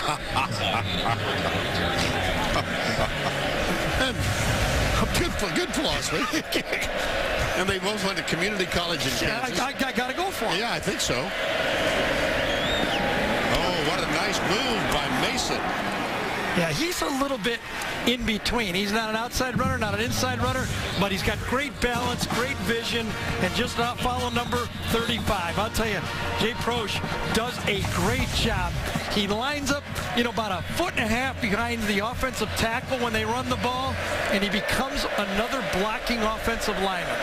That's a 1st down run by Mason. He's now got 17 carries for 70 yards. 8:45. When are they going to go to that wheel route again that was successful to him in the first half? Big play. Tony Hurd Jr., the nickelback. Yes. Coming off the edge to the outside right here. They go nickel. Kind of a delayed blitz. Reads it. Sees it. His man blocks the linebacker, and he goes for the quarterback. 2nd sack by the Aggie defense. I think most of you know the Aggies stand throughout the game.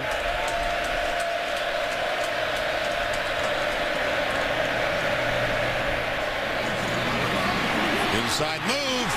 Sammy Coates. He's open. He's gone. It's a touchdown, Auburn.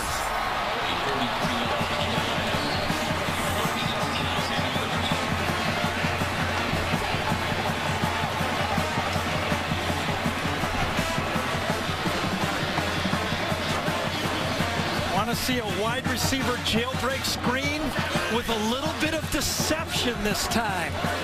Was it Alex Kozin that got the big block, number 63? But very well designed play. Cody Parkey for the extra point. We're tied. Just watch how well this play was designed, and what do you do on defense? Half the line comes out this way, half the line goes the other way. They fake it to the wide side. A&M says, oh, they're coming to the wide side. Go the other way. Kozan gets a block, and Coach does not drop that one. Sammy Coates from 43. Quick strike Auburn. We're tied 24 all. told me, I knew it would happen. He's been reinstated to play tonight versus Arkansas. 24 all. That's all right. I'm still Damian Swaining over here with instead of Damian Swan for Georgia. Trey Williams is one of the deep backs. Ben Molina is also back there. Parkey kicks off. Trey Williams. And Manziel will come on back. We did mention at the top of the telecast, we sat down with Johnny yesterday for about, I don't know, 20 minutes or so. And Gary, you asked him, because of the tumultuous summer he had off season or off field, if he had a mulligan, would he do anything over? And he said, no, I believe everything is happens for a purpose. And then he paused. And he said, if I did change one thing, it would be I'd learn not to use social media. That'd be a good start. That's absolutely. Trey Williams, number 3. It's a little quiz for you guys up here. The booth's pretty sharp. And you, Vern. Johnny Manziel is teetering right at that 6-foot mark. You know, whether it'll be measured 6 foot for the draft or not. Right. My old buddy Drew Brees got the 6 foot. Okay. Can you name the only 2 quarterbacks that were drafted in the first round under 6 foot? How far back are we going? Way back? I wrote that down. You're not going to come on. How far back, but I only got 2 that I can remember. Williams catches the ball from Manziel. Well, I'm going way back. First round. Drafted in the first round. Okay. Eddie LeBaron, no. No? You don't know? I didn't. You don't have an answer to this? Okay, since 1985. Oh, my goodness. Okay. There we go. Let's play football. 3rd down, 7. Tie game. 6:40 to go. Here's Manziel taking off. Stumbles. Oh, he powered forward. I think he might have gotten enough to get the first down. Get stopped. Yes. Jermaine Whitehead, number 9, finally made the tackle. Yards have been hard to come by on the ground for Manziel today. Yeah, I think he took it for an extra 5 yards and got a push, too. That helped him with the push from behind. I think it was Mike Matthews. First down, 10. 6:14 to go. 3rd quarter.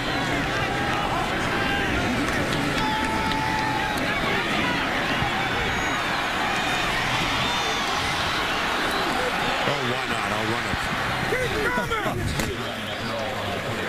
And that's really where Johnny has been improving this year. He has not been getting as many negative plays when he runs the ball.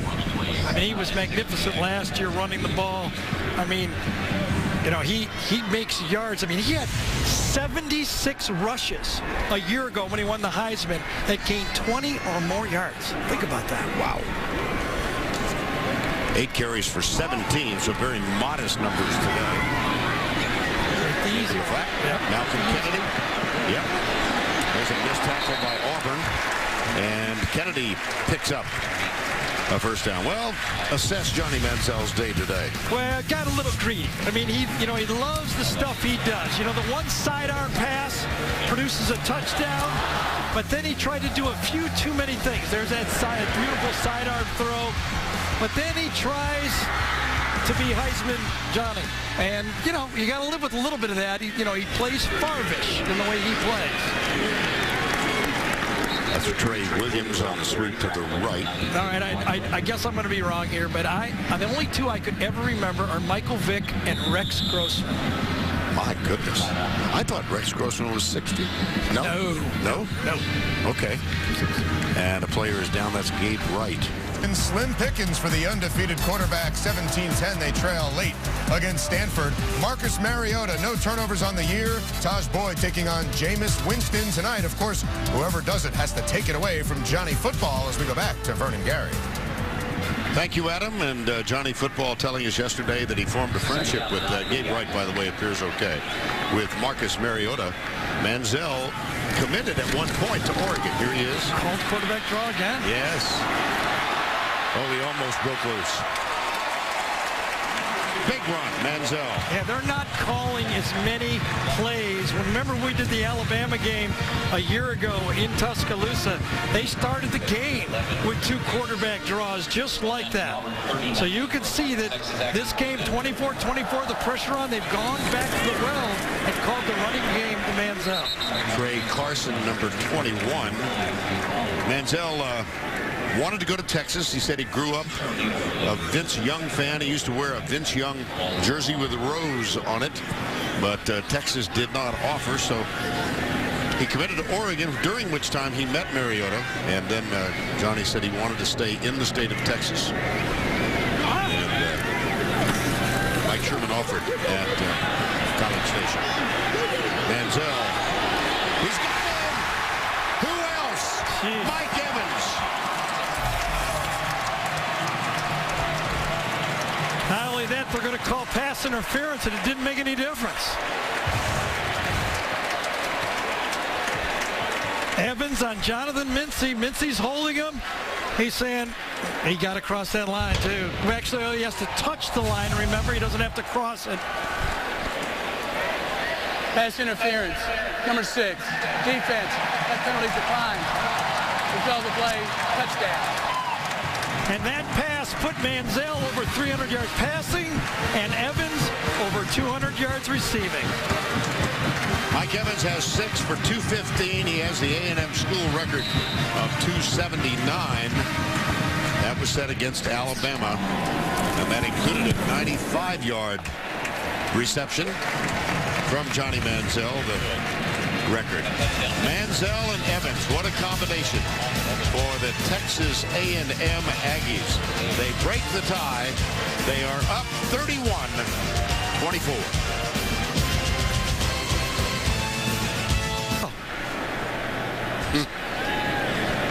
Big Spavital sitting right there says, yeah, I think, you know, I've been doing this a long time. Throw that ball to number 13. Good idea. Good coaching.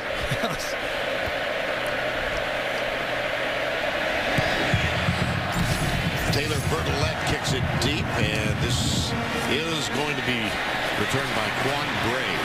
Oh, my goodness. Hurdles, and Taylor Bertolette was the last man. The guy who kicked it deep makes the tackle. Let's go back and revisit that touchdown. Well, Vern, I think the result, remember the 2 quarterback draws. Now that pass rush says, all right, is he going to run or not? Look at this pocket. Watch how Johnny can be a boxer in the pocket. Just stand there. Survey. They're saying, whoa, is he going to run? Is he going to pass? That's the best pocket he's had all game. And he rips it and makes the touchdown pass. That's the effects of that running quarterback and the called quarterback draw. Took the steam out of the Auburn pass rush. Yeah, look at the totals against Alabama and Auburn. That was Jeremy Johnson, who's been in on 2 previous plays. At this time, it appears he will stay on the field. It'll be 2nd down and 10. You know, Gus Malzahn burned Jeremy's red shirt last week. And he said, you know, since I'm using him, I promise I will use him the rest of the year.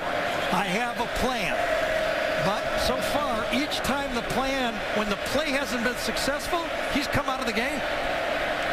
See the umpire come up. Now it's marked ready for play. Marshall back on the field, incomplete. A little high. And Devontae Harris makes the stop. Mr. Football, Jeremy Johnson, in Alabama last week.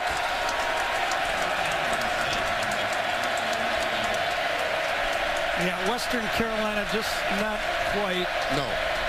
Tony Hewitt by that time, by the way, number 4, ran underneath that slant pass and caused a high throw. 3rd and 10.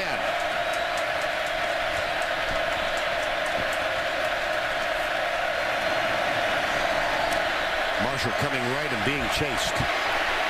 Does get rid of it. It's incomplete. Oh, almost deflected. Yeah.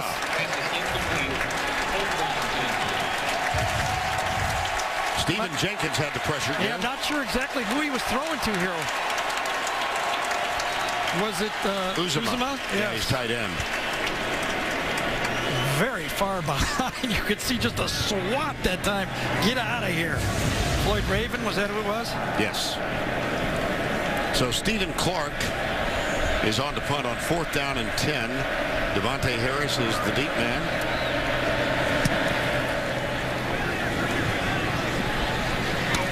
Fair catch at the 22-yard line. Now let's go back to the studio for a Liberty Mutual Insurance update. Here's Adam Zucker. All right, Vern, Johnny Manziel, not the only one who's tough to bring down. Carlos Hyde with the Buckeyes tied at 24. Iowa thinks they've got him. No! And even if he has to go backwards, he gets in the end zone. Buckeyes on top 31-24, trying to win their 19th straight.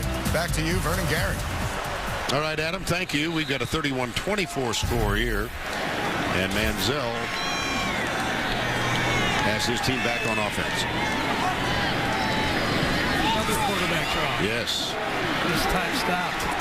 That was Nosa Igwe, number 94.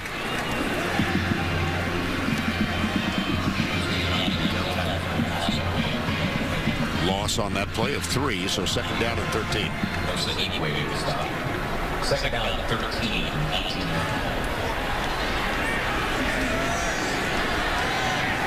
Mike Evans. Top of the screen.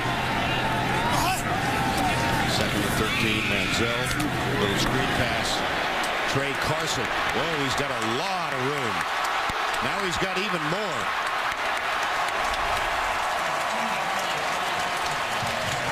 What a beautifully designed play. You saw Gus Malzahn with his screen technique. This time coming back, Clarence McKinney and Jake Spavital design a little action this way, screen back the other way, put motion back one way, and big Mike Evans blocking down the field.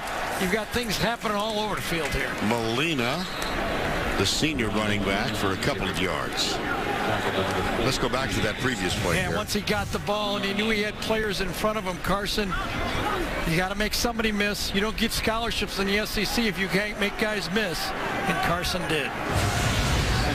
Second down, 9.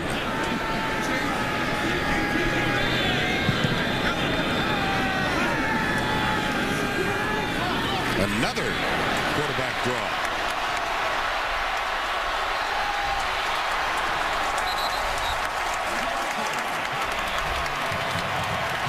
Well, this is something you have not seen a lot of this year with Manziel. And Auburn has hung in this football game, the pass rush, and you can see the adjustment that A&M has made. They've gone back to Manziel as their most dangerous runner, and he's produced. Well, he had 6 carries for 5 yards at the break. He's got 11 for 58 now. And this pass was a little too high, coming left to Darrell Walker. Now let's take a look at A&M's Verizon Red Zone stats for the year. 45 trips, 32 touchdowns, and they are above the national average. And Vern, you know, he's closing in on Cam Newton's rushing record for the SEC. He needed 67 in this game to break Cam's record. He's at 58 right now.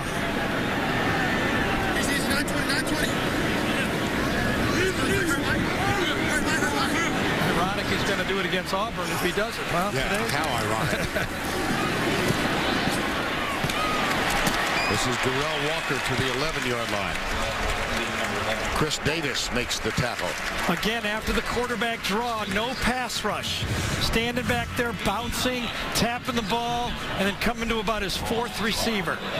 The pass rush has been neutralized by the running quarterback or the quarterback draw in this case. 3rd down and 1 at the 11. Trey Carson is the running back. He gets the handoff, bangs over left guard. Not so sure. Line judge out to mark the ball just short of the 10. And he's going to signaling 4th down. Yep. Now, what is Kevin Sumlin going to dial up here? He's going to bring in Josh Lambo.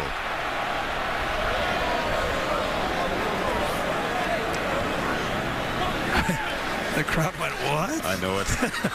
I know. But, you know, it takes him from being a 1-touchdown game to 2-possession game. 28 yards for Lambo. One-time. Oh, they fake it. Yep. Inside, they got the 1st down. Cameron Clear, the tight end. Drew Kaiser to Cameron Clear. So Kevin Sumlin said, we're not the only team that can run trick plays and gadget plays. They were expecting a lot from Gus Malzahn, and they had one scheduled for themselves. Now the crowd is quite content. Yes. We love you again, Kevin. First and goal, Aggies.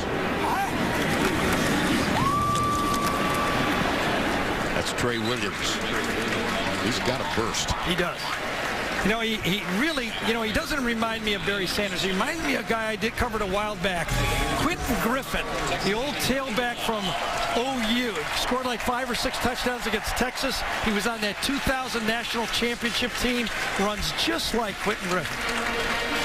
That is the end of the quarter with a score 31-20. They do love their history and tradition here. Impressions so far?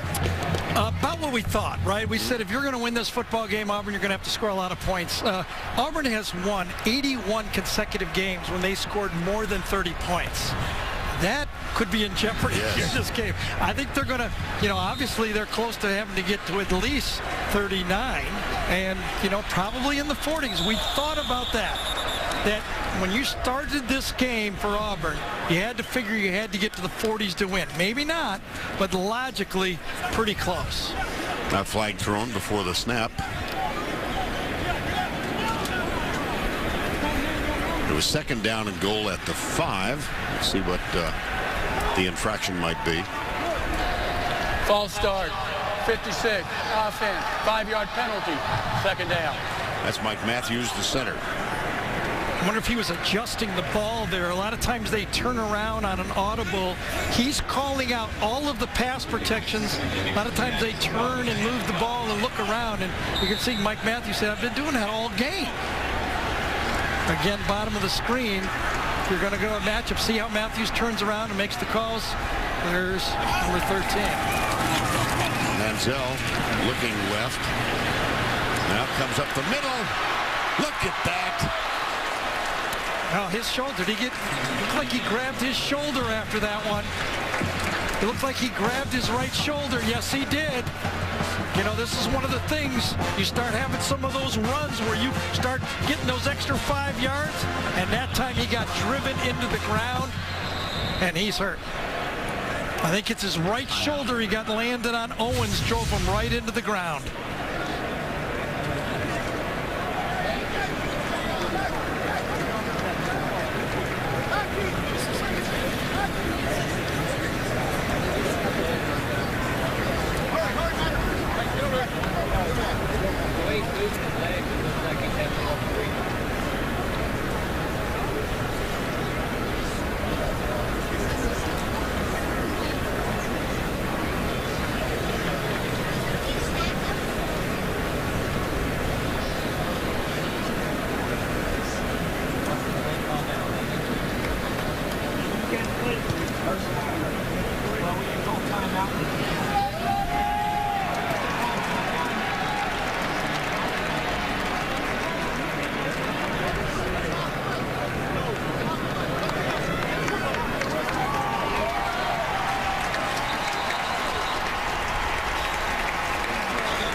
Let's look one more time, Gary. Well, last week, remember, there was a gasp when he hurt his knee. Right. This time, it's his throwing shoulder. He tries to take on the last defender, gets driven into the ground. That's when you pop those clavicles or separate your right throwing shoulder. Matt Jokel is on in relief. Play action. Jokel. Diving try incomplete. That was for Nehemiah Hicks, the backup tight end. 4th and goal. Huge stop, a huge penalty on first down. Really changed it. That's what forced the run and the pass, and then the scramble by Johnny Manziel. And of course, backup quarterback comes in and tries to put it. That's a big stop in this football game. So Lambeau is on to attempt the field goal. This from 20 yards. Effectively an extra point, except it's going to count for 3. And the lead is now 10 for the Aggies. Early moments. And Manziel on the bench. Yep. Got one guy giving a thumbs up there to the right, but that mean take the towels down or what? See? Yeah.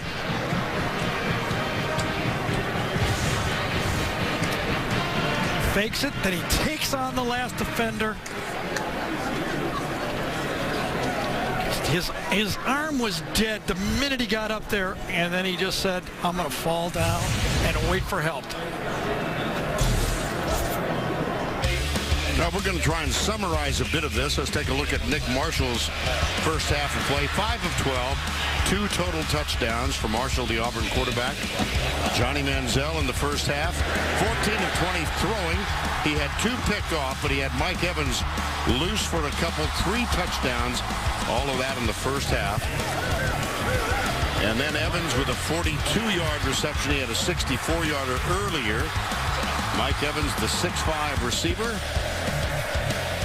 Sammy Coates is on the receiving end of this pass from Nick Marshall from 43 yards out. That tied it up at 24-24.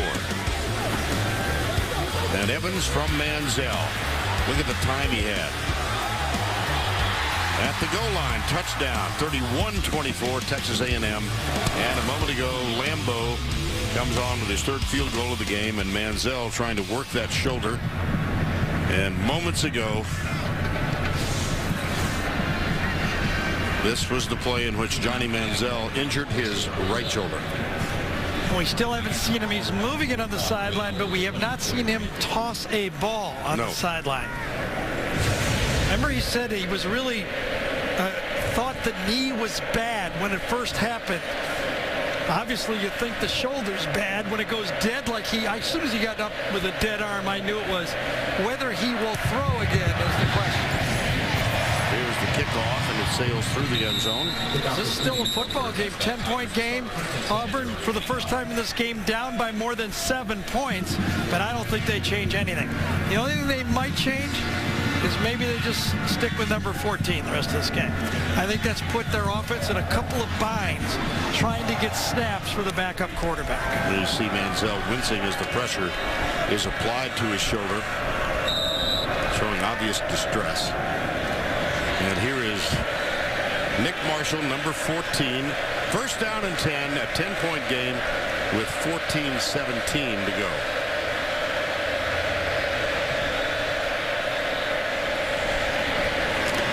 Mason up the middle. And let's check in with Tracy Wolfson. Well, guys, at first it looked to be the shoulder, but they were looking at his elbow, his arm, as you guys saw, did a lot of movement tests. He was wincing. He had a lengthy conversation with team doctor J.P. Bramhall. Then he took some pills, and now he's just trying to work it out. And you can see they don't give any injury information. They hold those towels up so we can't see anything. But if I get anything further, I will certainly pass it along. All right, Tracy, thank you. This is Mason again. Let's hope it's the funny bone, right? Yeah. He just went dead. Exactly. For Johnny's sake. Well, here we're about to get an answer of some sort. Mike Evans, appropriately, is going to be on the receiving end of this toss. Oh, no, nope. I can't.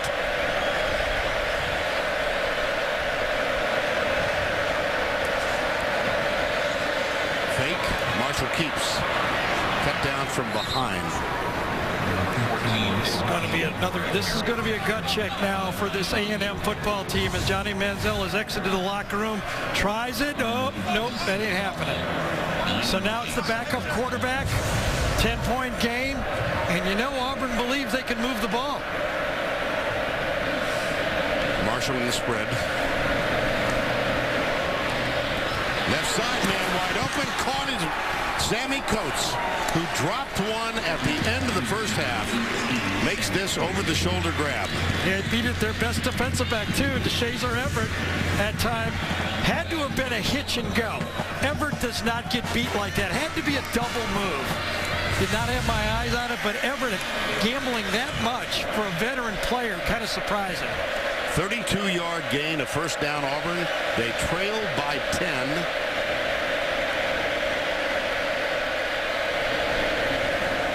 Marshall comes left. Tripped up, flag is thrown, he's out of bounds. Going to be holding on the wide receiver this time, I believe. Marcus Davis, number 80, held on the play. The temptation's so great to get that great block and spring your guy too long. Holding. 80, offense, 10-yard penalty, first down. Well, let's go back a play and see how Coates got open on the play. Here's the hold. Had a big grab on Matthews right there, no doubt. Now let's see what happened on this play.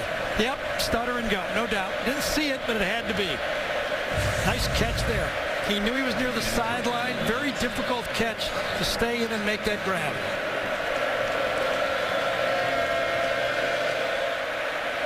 First down and 19. Cameron Artis Payne, number 44, is the running back. Marshall gives it to him. Nice move to the right. Back to the left. Gang tackled as he gets down near the 15-yard line. 17-yard gain. Remember when I said Corey Grant gained 97% of his yards outside the hash? Well, Artis Payne has gained 80% between the hashes. On the right, it's Marshall. Touchdown, Auburn. Woo. What a drive. A little bit of everything. A&M didn't know if they were going to throw, run the quarterback. Quick count that time. Yeah, quick count. Got us basically talking about something, and they were just, defense was not ready, and he took it in. Parkey, who has not missed now in 76 consecutive extra points. And he brings Auburn within 3. It's a great use of the quick count right here. Watch the A&M players not ready to play. Try to get a substitution in the game. Did A&M. One guy going off. Nobody ready. Cost them a touchdown. 3-point game. And Johnny Manziel is in the locker room.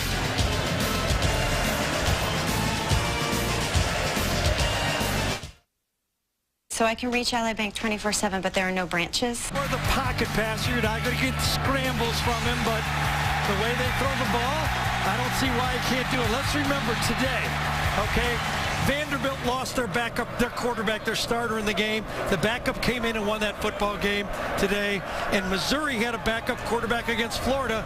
They won that football game. That's why you got to be ready, and you got to believe the way Auburn took the ball down the field. A&M's going to need more points to win this football game. And the 13th quarterback for the Aggies, just put this thought in your brain. Kenny Hill. We might see him. There's a deep kickoff by Auburn. And let's go down to Tracy Wolfson. Well, guys, the news is they actually didn't take Johnny Manziel to the locker room. They took him basically to an offset of the bench underneath the stands. It's a separate training table so that they can work on him there. I just saw a trainer run out, grab a ball, and bring it back underneath the stands for him to try and throw, guys. Good job, Trace. Thank you. First and 10. Matt Jokel's older brother, now in the NFL, #1 draft pick, Luke, offensive tackle.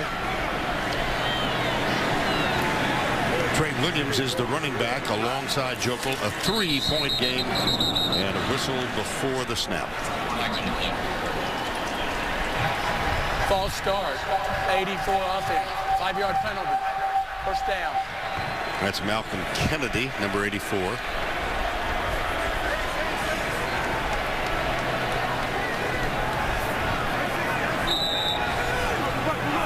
When I watched practice Thursday, Johnny Manziel took every snap with the first group. Gary, you feel how quiet it is now? Everybody's nervous. So subdued in this sellout crowd. Across the middle, and that catch is made by Travis Labhart, number 15. Well, 34-31, Aggies. Manziel underneath the stadium, getting worked on for an injured shoulder. Here's, oh my goodness. Wow. His balance cost him more yards. Now they're going to give him forward progress, but I actually thought he tried to collect himself and should have moved back another 2 or 3 yards. Well, this is very interesting. They gave him forward progress, about 3 yards forward on that. And so it's a 3rd and 6. Under 11 now remaining. Well, that's a funny call. I wonder if that's even going to be reviewed or challenged. Jokel incomplete. 4th down. Yeah, he tipped that one off all the way, and Ryan Smith read his eyes.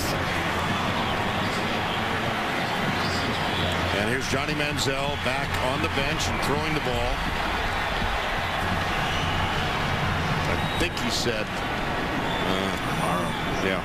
I think he's going to try to play. Do you really? Yes. Okay. If you did just join us, he was injured. Went to the bench with a bad shoulder. Chris Davis out to the 31. I saw him pick up his helmet. Okay. Wow. And again, he was injured on a quarterback run. Manziel tackled by Ladarius Owens. And to the Aggie bench, Johnny Manziel, Mike Evans. He'll wait now and see what Auburn does offensively, and then we'll wait to see if he comes back on the field. 1st and 10, a 3-point game. Auburn averaging 287 per game this season, is already at 264. Marshall keeps it. Yes. Darian Claiborne, freshman linebacker, makes the stop, number 48. This young Texas A&M defense have their hands full here with this Gus Malzahn designed offense. 2nd and 7. Nice tackle, but an equally nice game for Trey Mason. 3rd and short. They'll go quick count here. Oh, yeah, and a player went down on the field to slow it down. I think it was Darian Claiborne, number 48. And Auburn was very upset on the play. Absolutely.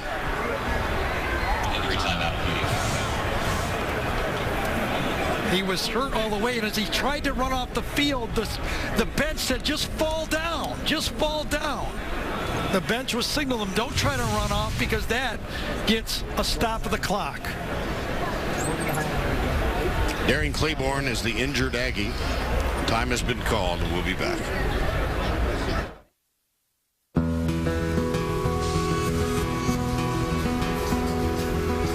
One at the Big House. Devin Gardner with his 3rd touchdown run of the day. He has 5 total and 465 passing yards, 56-47 the score with 6 minutes left over Indiana as we go back to Vernon Garrett.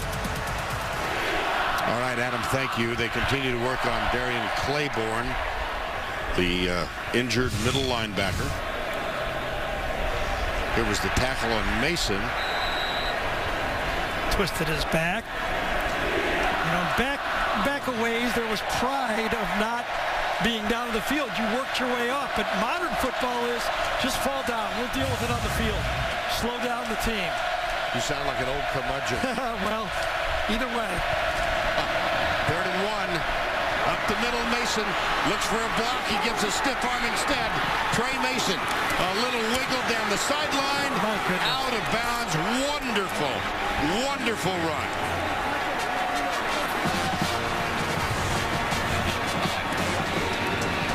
How open was that play as Auburn will hurry up to the line of scrimmage, but boy, just read the zone, keep giving it to him, give Mason, and he's into the backfield. 53-yard gain, 1st down and goal. Marshall tries to lean for the end zone. He comes up about 1.5 yards short. 9:17 to go. Auburn run the ball for over 300 yards. Cameron Artis Payne weaves to the left, touchdown. Tigers take the lead.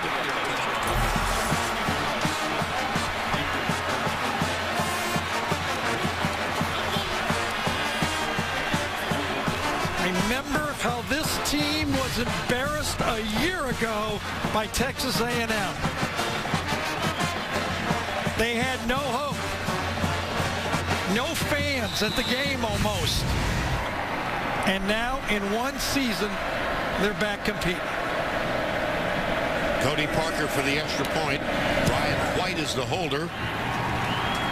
And the extra point is good. 38-34 Auburn. Well, we said it's going to take 40 to win. We'll see. At least it's going to take 39 for Texas A&M. Trey Mason on this 3rd and short stayed in bounds. And the great read by Nick Marshall to give it to Mason on that 3rd and short, and all of a sudden into the end zone goes Artis Payne. Manziel has his helmet on. No doubt. They're going to need it. Big time. And they're going to need all of them. They're going to need him scrambling. They're going to need everything he's got.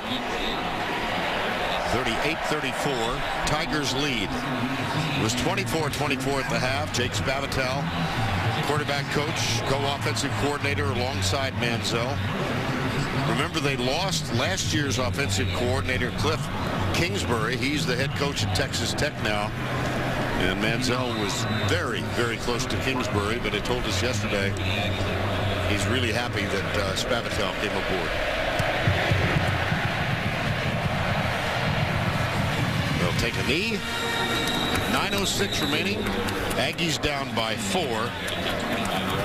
And Johnny Manziel about ready to take the field.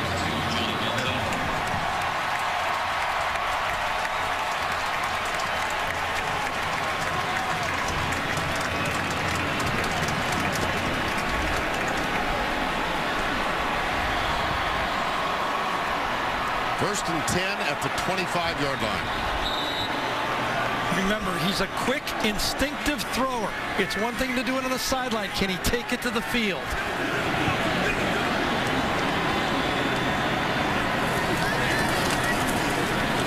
Well, he'll try it on first down. And if you've got that big guy out there, why not? Back shoulder throw. Yes. The mismatch on the field, you don't have to read anything. You just go right at Jonathan Mincy. Your guy's taller. Oh, look at that sidearm throw. I'd have to say he's okay. I think Evans with another catch. Manziel, is he favoring that shoulder? I'm sure he must be. Remember, this is a great 4th quarter Auburn defense.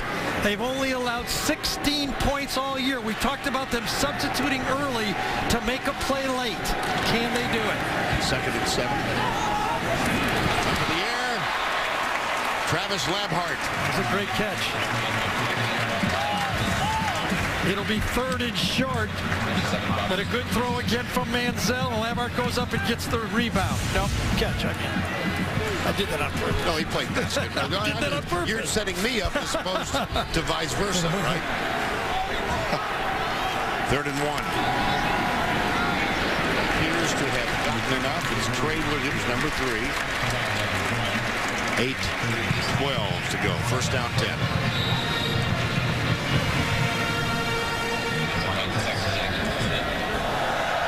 Plan for Auburn, get it to the 4th quarter, stay fresh.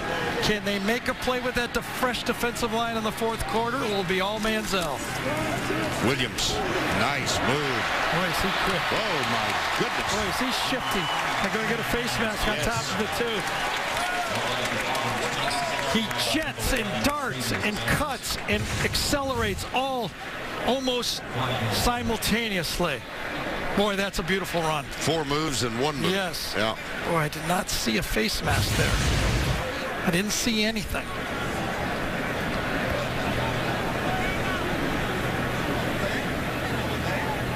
They didn't either.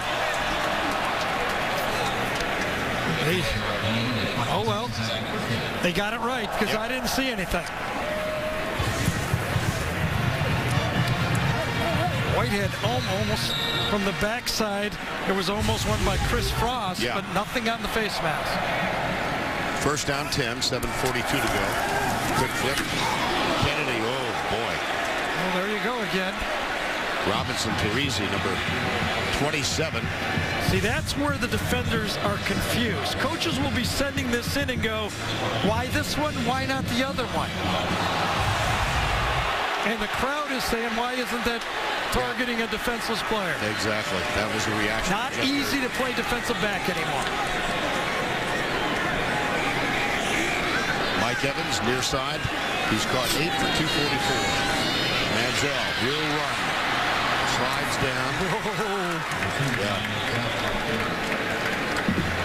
I think it was Chris Frost that was coming at him again, full speed that time. Frost was going, you want to run? We're going. Third down. Now the Aggies have not been that effective in this game on third down. They're 3 of 10. They've got a 3rd and 4. For the season, they've been terrific. Yeah, they got 2 downs to get this one, though. They won't go field goal, I don't think.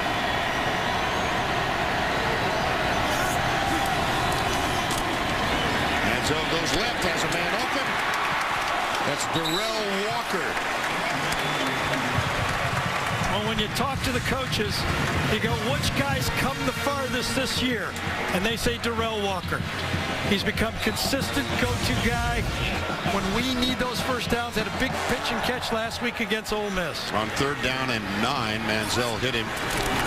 Here's a quick open ball from Kennedy. He's down at the 1. 6:10 remaining. The way Manziel moves his body around when he throws quickly is really something to watch. 2nd down and goal. And Auburn's got a player down. That's Ryan White, number 19. I mean, the action this time from Manziel, he's been magnificent on this drive. He's had 6 passes on this drive. Of the 9 plays, 6 of them been in the air. He just lets it go. He almost turns his body and throws at the same instant. Watch him just pivot and throw instantly.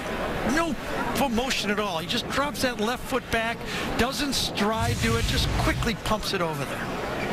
And almost quietly, he's got 411 yards throwing the ball.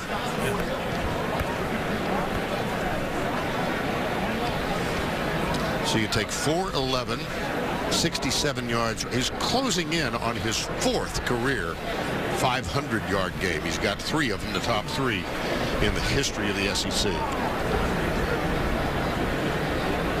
2nd down and 1. Ryan White hip to his feet. Really interesting. I mean, a lot of these spreads start to look alike, but these two are completely different. Right.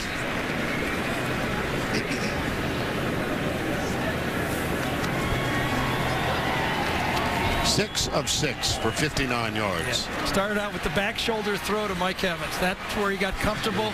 From there, he's just, I don't know if he's doing it all on adrenaline or he's fine, to tell you the truth, but either way, he's good. And the running back is Trey Carson, number 21. Mike Matthews over the ball. Tight ends and 3 tight ends in the game. They give it off left side, nothing. Lost yards. They needed 4. Angelo Blackson, number 98, made the tackle. He was the first one there. And so, 3rd and 3, they can get a first down without the touchdown. Will Ellis Johnson bring pressure? Appears he will. Carson out of the backfield, goes left. Manziel drills it, caught. And that's going to be, I think, down short of the goal line. But it should be a first down. Should be a first down, yep. Exactly. What a catch by Evans on this one. That's a great catch. Yep. 1st and goal, A&M. Trailing by 4 with 5:10 to go. Manziel will stroll in for the touchdown. Great job by the official to warn Manziel. Yes. Don't do it, I'll throw a flag on you. He got right in his face. Yep. He wanted to talk back. Remember when he slid, they were jawing with Manziel. Manziel wanted to fight back. The official kept him from doing it. And there's an injured player, and Aggie is down. Another look at the touchdown while they tend to him. This might have been a keep on his own. Maybe nobody even knew about it. I don't know if it's a called play or not. He might have had the option to do it, but what a drive. I thought that was a great piece of officiating. He was right into his face and said, don't do it. And that's 10 straight games that Kevin Sumlin has scored 40 points or more. How about that offense that Kevin Sumlin has brought to the SEC? Jarvis Harrison is the injured player, number 51, the left guard.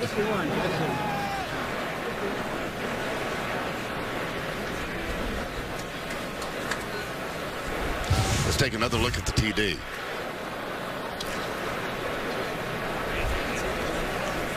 So here comes Manziel, turns around quickly. He's going to talk to Fisher. Yep, nice job by the official. Yeah. Terry Walters. Well, how about Kevin Sumlin's job bringing this offense for A&M into this conference? You know, he did it at Houston. He's always been connected with offensive teams at OU, Purdue, Washington State, and he's brought it right here to College Station.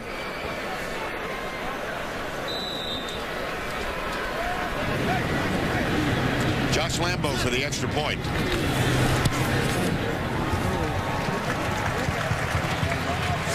.38, 5:05 to go. One more look at Manziel's scamper for the end zone. Time called. Win it, 41-38. Now they've got to hope that this defense can withstand the surge of the Auburn Tigers. Yeah, they did a couple stops against Ole Miss when Ole Miss pulled within 5. Ole Miss had the ball with the chance to take the game, and they got to stop. Can the A&M defense do it in this game? I think both sides are going, this is a football game. I think Auburn believes they still can win this game. 5 to go. They've scored every time. Another look at the Manziel-led last drive. Well, that back shoulder throw was so comforting to him. Then a quick screen to the outside. Pop pass to Kennedy. Wide open to the outside. And then a nice catch by Mike Evans to set up the touchdown.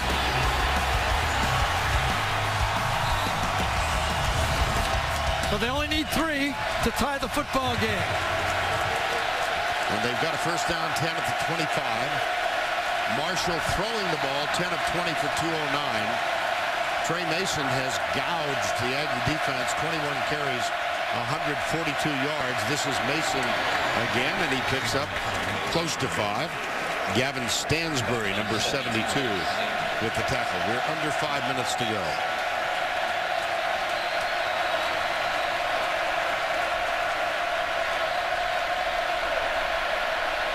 Marshall.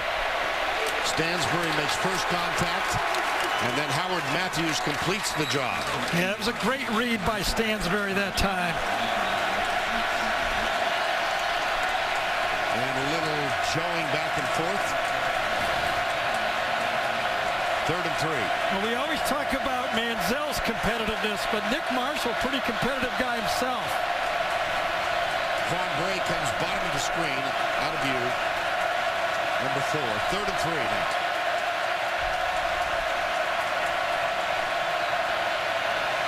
Marshall keeps it up the middle. Hit in the back, but he's got the first down. The clock will stop with 4:04 to go, and then restart after the chains are set. That's tough yards up in there. You're asking your quarterback to do that, and Marshall has been a willing participant. Marshall's got 100 yards rushing the ball on 20 carries.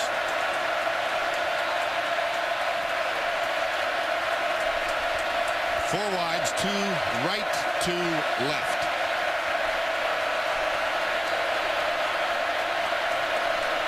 And Malzahn rushed down to call time. I don't think he got time called in time. So it's an incomplete pass. Yeah, the Auburn offense was confused. They signaled their plays in. Half the players weren't on the same page that time. Pretty close now, where Auburn has to figure this is their last drive. Can they afford to punt the ball? Don't think so. 2nd and 10.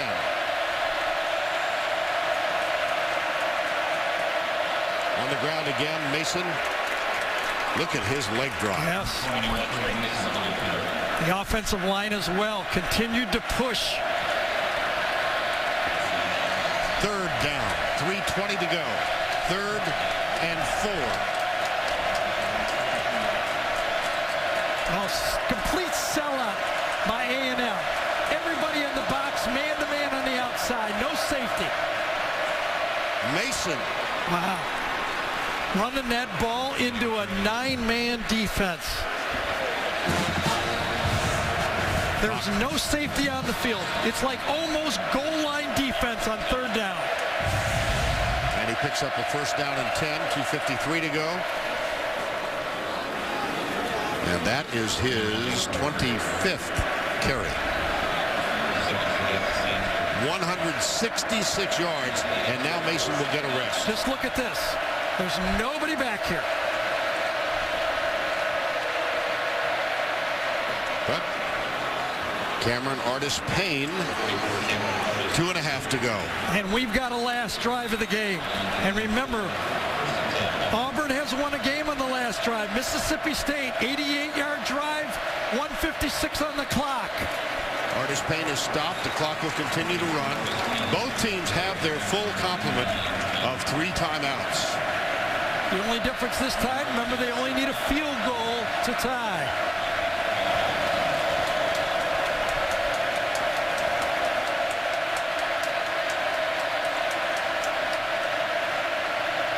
He'll throw it this time. Overthrows the intended receiver, Sammy Coates. He knew it was coming. I thought it would be the wheel route. I've been begging for it the whole second half. 3rd and 9.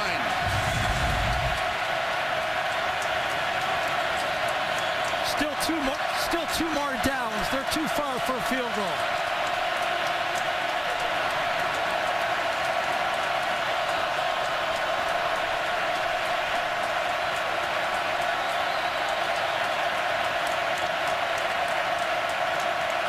A&M rushes only 3. Wheel route. Oh my goodness. There it is. I knew it was coming. Marcus Davis. He had him matched up on a linebacker. 27-yard gain. There it is right there. Had him matched up on the linebacker. You knew that wheel route was coming.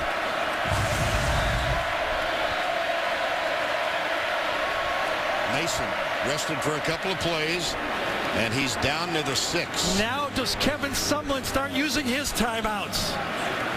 He's got to give Manziel time. Remember, because the clock stops after 1st downs, Auburn needs to slow down. A&M wants to stop the clock now. Mason again. That's going to be a 1st down.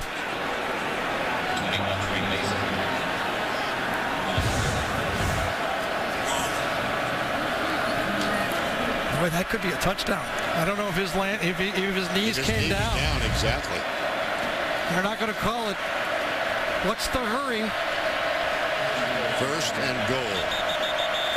They're going to get a challenge. There's going to get a replay challenge on this. Review. It's a 1st down.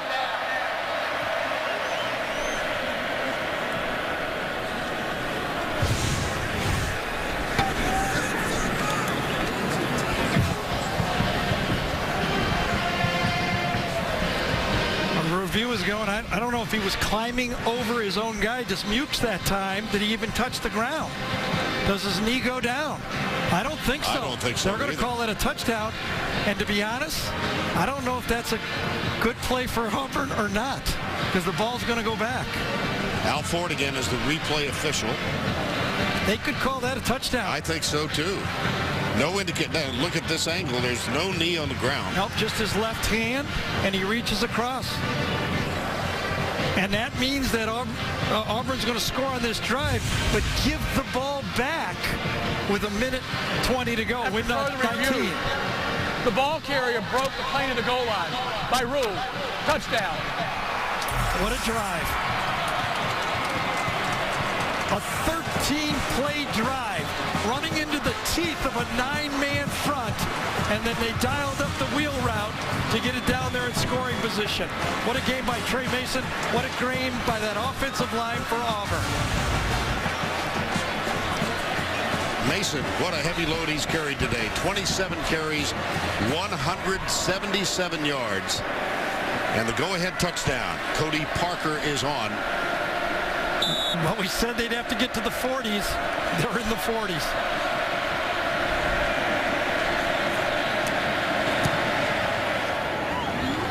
A 4-point game. And we invite you to stay tuned for the Jeep postgame show on CBS Sports. Vern, all week when I was doing all the interviews, one of the main questions was, can Auburn stop Manziel? And I said no. And that's true to be true. But the second part of that question could have been, can A&M stop Auburn? And that looks like a no, too. Yeah, it's been their weakness all year long. A very young team. They see the matchup right here. A linebacker on a wide receiver. The wheel route, I thought I'd see it all second half. Gus Malzahn saves it for this play. A great throw and catch called at the right time. And then Trey Mason extends for the touchdown. All right, Johnny Manziel, sore right shoulder, but he didn't show any difficulty on the last drive when he led them downfield. 1:19 to go. All 3 timeouts available for each team. Remember, Manziel likes to start the drives going to Evans. It gets him off in comfortable beginning of the drive to throw him that short pass. This is returnable. It's Trey Williams, number 3. Gets a good block.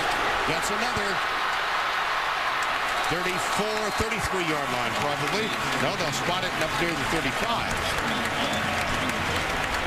1:12 to go.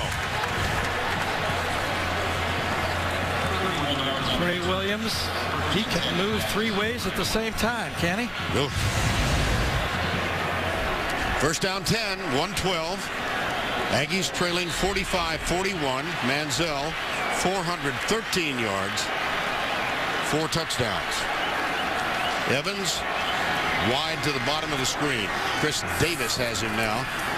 Manziel goes across the middle. Started out with Evans. Evans again to the 50 and out of bounds to stop the clock. You knew he was going to do it. They like to start their drives throwing the ball to Evans. That's a gain of 19.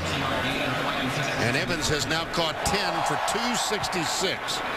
4 touchdowns. Auburn with 4 rushing. Manziel up. Hangs on to the football. Under a minute to go. Elijah Daniel with the tackle. Timeout. Texas A&M. Well, you can see Auburn might not win this game, but the substitution strategy employed by Ellis Johnson, their defensive coordinator, has paid off in the 4th quarter. At least they've got some kind of pass rush. Well, we're going to make our first visit to T-Town next week. Tennessee off the big victory today at Alabama. The Crimson Tide plays tonight at home against Arkansas. Our game will be down there next Saturday, 3:30 Eastern. It all begins with the Auto Trader College Football Show. College football today. Next Saturday, Tennessee at Alabama. Well, he's crossed 500 total yards again.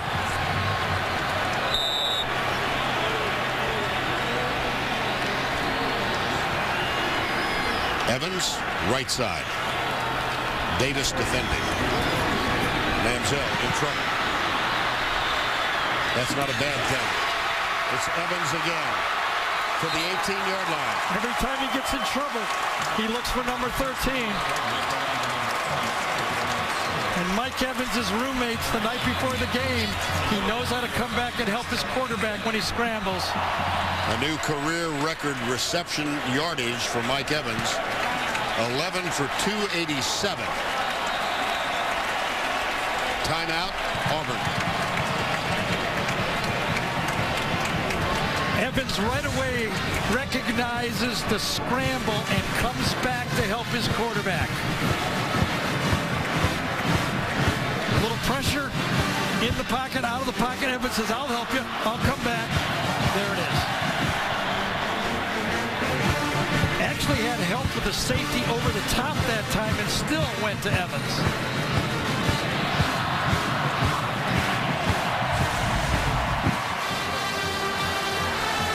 Well, with Mike Evans, it's either us or the state of Alabama he likes playing against. 200-plus yards against Alabama, and then Auburn, the same type of game. Auburn was 617. The Aggies were 627 today. First down and 10 with 43 seconds to go from the 18. Looks like they're going to get blitz. Good blitz pickup off the back foot. Into the end zone. Tip. Evans can't get it. Man, that was a wow. Dangerous play and could have been intercepted by Jermaine Whitehead. I thought Whitehead was going to get this one. I think he a little bit misjudged it, and Evans almost came up with it. That was a ball game throw right there if Whitehead makes that interception. He had a chance. Second and 10, 36 seconds to go. Four-man Auburn rush. Manziel scrambling again. Caught. They'll have to call time. It paid off. It finally paid off. Gabe Wright making the play. And then D. Ford completing it. They've used at least 9 defensive linemen all game, and they're still fresh enough in the fourth quarter to rush the passer. I think it's Gabe over here, isn't it? That's D. Ford. Oh, no, it's in the middle. Yeah, Gabe, he gets flashed by D. Ford, and then he comes back and makes the play. It is D. Ford, number 30. And the time is called. Yep. Malzahn. I've got 9 defensive linemen on my board, and they've all played. 45-41. And moments ago on the bench. Yep. Ouch. And he should throw a couple before he gets out there. Because remember the time before he thought he was okay, and then he tried to throw it. He couldn't do it. 3rd and 18.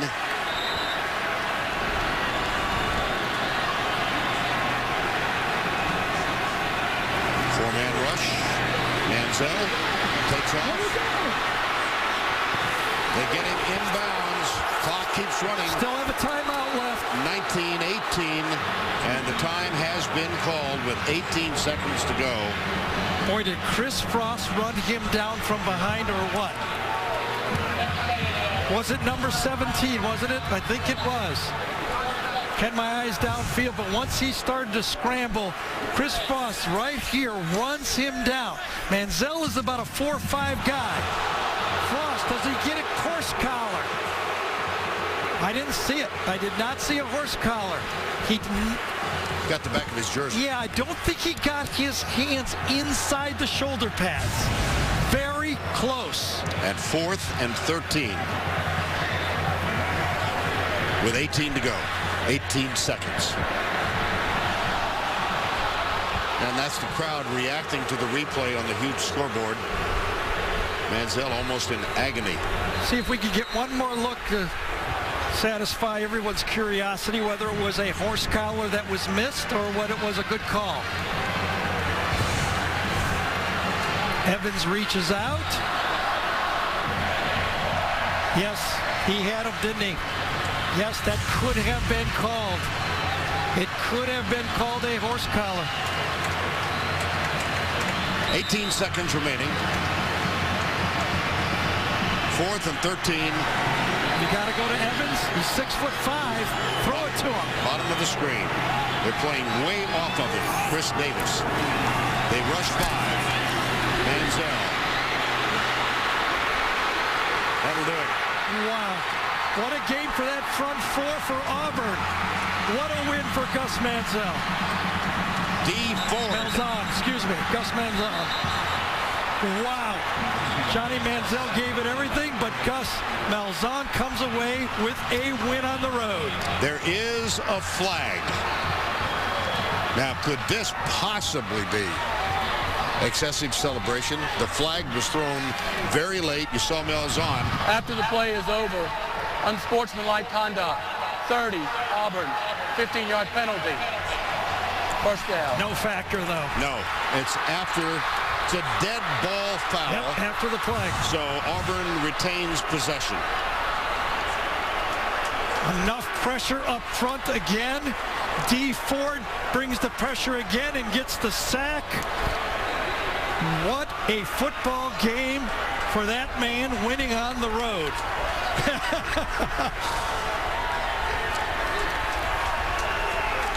They had a game plan.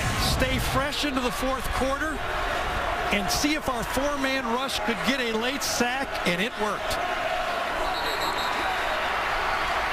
The Auburn Tigers were 3-9 a year ago.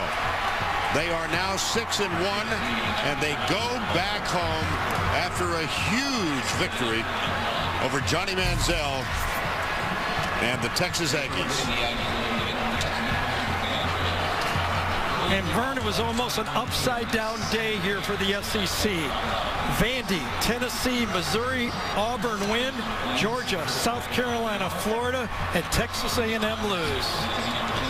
Let's go down to Tracy, who's with Coach Malzahn. Coach, congratulations. Last year, this game was probably one of the low points of school's history. What can you say about the turnaround from this program now? I'm just proud of our kids. You know, we played one of the better teams in college football on their home field. Found a way to win. We warmed out the end. It's a good feeling right now. And that final stop. Yeah, it's big time. Our defense came through. It was a big one. Congratulations. Go enjoy it. All right, thank you. Vern? All right. Couple of Warriors. And it's now time for the play of the game presented by Napa Auto Parts. It's that wheel route. And here's Rod Bramlett of the Auburn Radio Network. There's the snap. Marshall fires upfield. Pass is caught. It's caught. It's caught at the 15-yard line. Down to the 12-yard line. The freshman Marcus Davis. And that led to the winning touchdown. Wonderful effort by Trey Mason, who winds up leaning out and putting the ball on the goal line. And then this near catch. Whitehead defending Evans. Tip just beyond his reach. Nevertheless, he wound up with 11 catches for 287.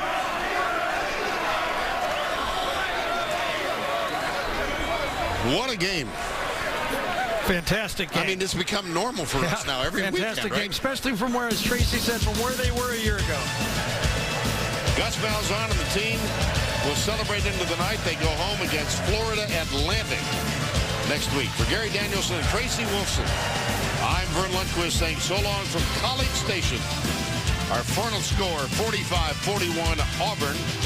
The Jeep postgame show is up next after these.